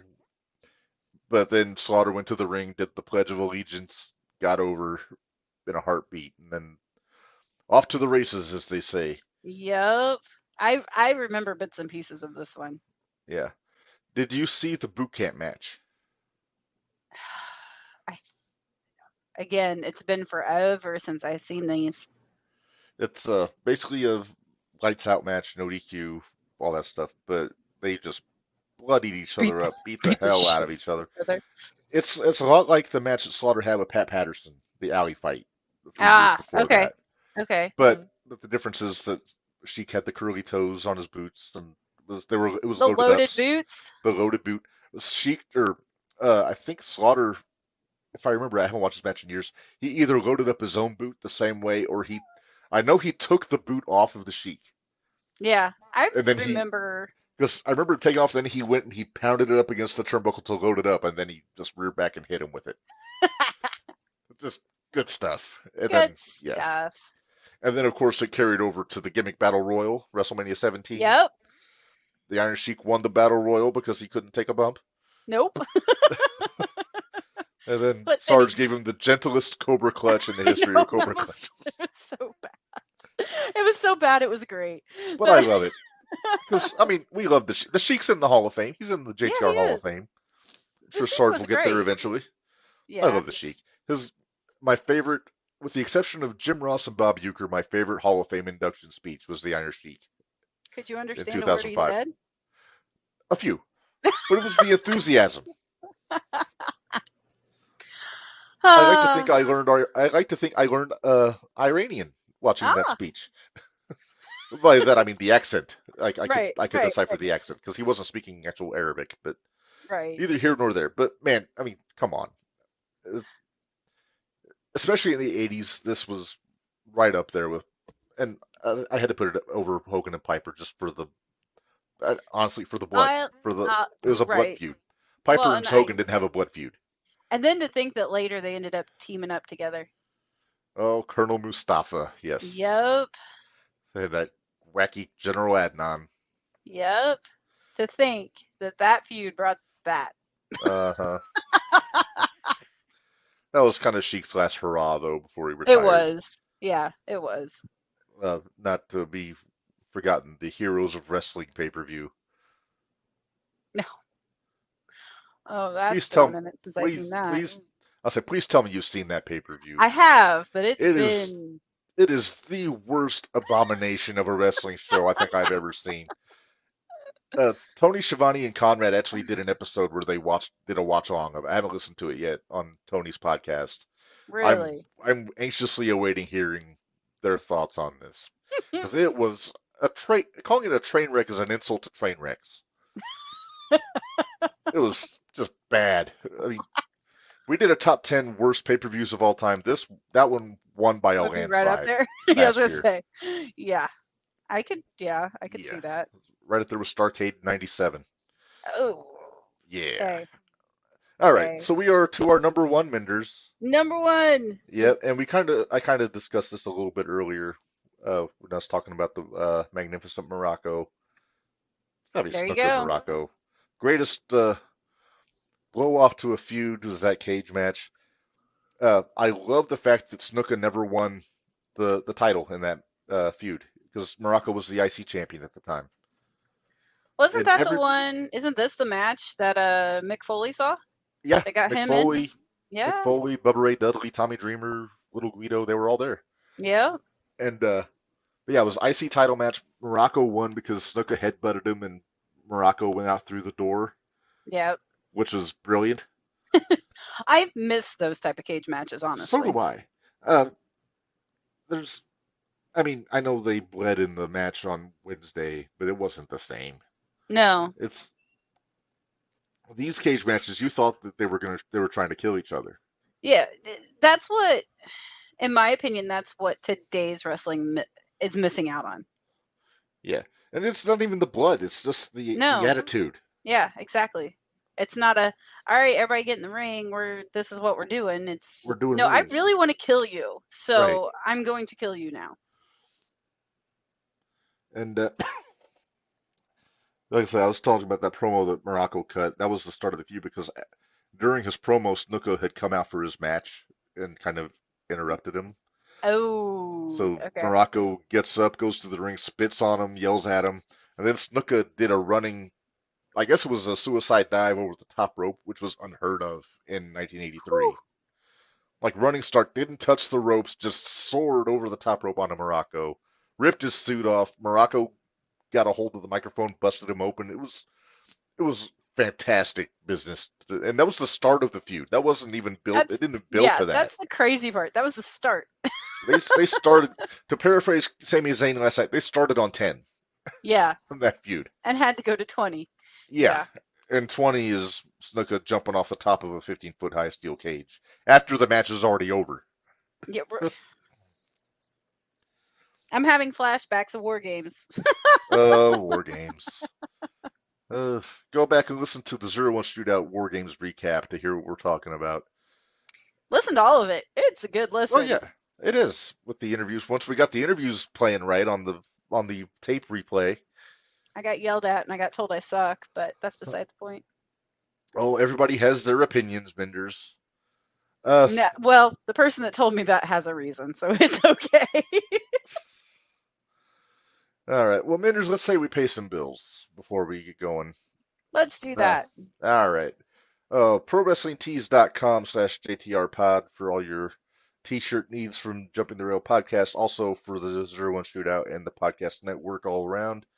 Uh, he's here in spirit, Gary Vestelio, the Bearded Dragon, with the Gary Says It's a Work t-shirt. Which, if he was here, he would have mentioned that about Punk about 4 or 5 times, Minderz, At I would least. imagine. At least and we love them for it. we Uh, do. We do. then again, you got the usual suspects, as it were. Uh, at the, just running down these here. I have a lot of those. It's Yeah, amazing how many of those I have. I'm surprised how few of these I don't have a lot of these. I need to get Well, I I need have to get more three of of them. those. I wish I got some kind of a discount from Pro Wrestling Tees for creating all of these, but I say I have three of those. yeah, I've And got the black I one don't of have a those, whole I lot of think. those. Yeah, and the All 01 those. shirts. I need to adjust this because I got two of these on the same one as the I previous. think you're the only one that it bugs, which Probably. Then brainbustertees.com/other/JTR-podcast-network for all the extra stuff. And I don't know how that picture of the first family got underneath that graphic, so I'm going to take that off. That was from the Jimmy Hart segment. oh, And then there you see it. We got stuff for the network, stuff for the shootout, stuff for jumping the rail. You got hoodies, t-shirts, baseball shirts, stickers, caps, fanny packs, all kinds of cool stuff there. So go check that out. Plus we have some special custom art done by CP Arts, the Cobra, the Elite Warrior, the King, Sir, whatever the you want to call him, king. uh, Giddy Mindy, and also our animated shootout logo. So go check that stuff out there. If you like Minderz, get the Giddy Mindy shirt. There you see the stickers with those designs on there. There's Giddy Mindy. If you're a friend of Minderz, then you need that shirt. And then that's sharp too. That one's sharp. I like that one. Yeah, that's cool. Ugh. All right. And If I I think ever get to that's. drive my car again, I might actually put it on my car now to Oh, be there you go. proud. I wish I could get it done in like a magnetic like decal. That'd be better. Just because Yeah. I don't want to defile the glass or the on the I new might car. well, I might have to actually decorate up my wheelchair since I'm stuck in it for another month. So Oh, we'll put spinners on it. glow the light up ones. That'd be Yeah, fun. there you go. All right. Well, next week or next episode, Minderz, if my scheduling is correct and I need to get confirmation, we may have a couple of guests joining us. Oh, really? Uh, Again, and I got to make sure I clarify, but there is an independent tag team from the Kentucky area that we've Oh, seen. wait. They've had words with Minderz in the past at 01 shows. You tell me to stay in my. I need to know my Know your place. place. That's what they said. So once I get confirmation from them, I will post it on the Facebook page that they are coming. Well, you may as well say who it is, because Okay, well, it's the tag team called the Bruisers. Uh, I'd and like to get their take on some of the independent like booking around the area yeah, that'd be awesome. Plus, just their opinion of tag and team their wrestling in general. stories. Yeah. They did a really cool tribute to the Briscoes after Jay Briscoe passed in Edgewood at one of the Thursday Night Throwdowns that actually I didn't catch until I watched it later on because I wasn't at. I don't think I was at that show, was I? Or I might have No. been. Uh, But no, I think it was one I went to. okay, but yeah, so they are a The hell of a tag team, undefeated tag team. right? Just ask them. Yeah. But no, they're a great team. I wish they did more stuff up here in Central Illinois, but travel is kind of difficult sometimes, and they're booked all over the place. So they go. They are. So it'd be cool to kind of hear from them, talk about where they've been at, and what they're doing, what they want to do, all that kind of stuff. So we'll talk about that on the next episode in 2 weeks, hopefully, if schedules are jiving. Tomorrow, 01 Shootout, we will be joined by the King of Thrash, Justin Poole from St. Louis. Does some stuff with 01 USA, He's among with other Forge, right? with the Forge, as far as from what I understand. And we might have a surprise also for old Justin if I was a things little work out. concerned. And then yeah, and then keep an eye out for the Gold Rush on YouTube. I'm not sure when the next episode is going to drop. It was scheduled to be next Friday, but we're going to be at Iron Spirit Pro on Friday night. Oh So yeah. Barry and I will have to make sure we have a day Is that scheduled to do next another one. weekend? Is it that fast already? It's a week from Friday, yeah. But yeah, so we might do one on tape delay. We might just do it live on another day. maybe wait another week. We'll have keep an eye on our Facebook page. We'll keep you posted on that. And I think that's all we got, Minderz. Unless you have anything you want to add, Check out 01 Shootout podcast tomorrow night. It's going to be fun. it will be fun. Yes, It's a lot of Mark and I actually not agreeing on things as opposed to this it's podcast where we agree on most things. it's true.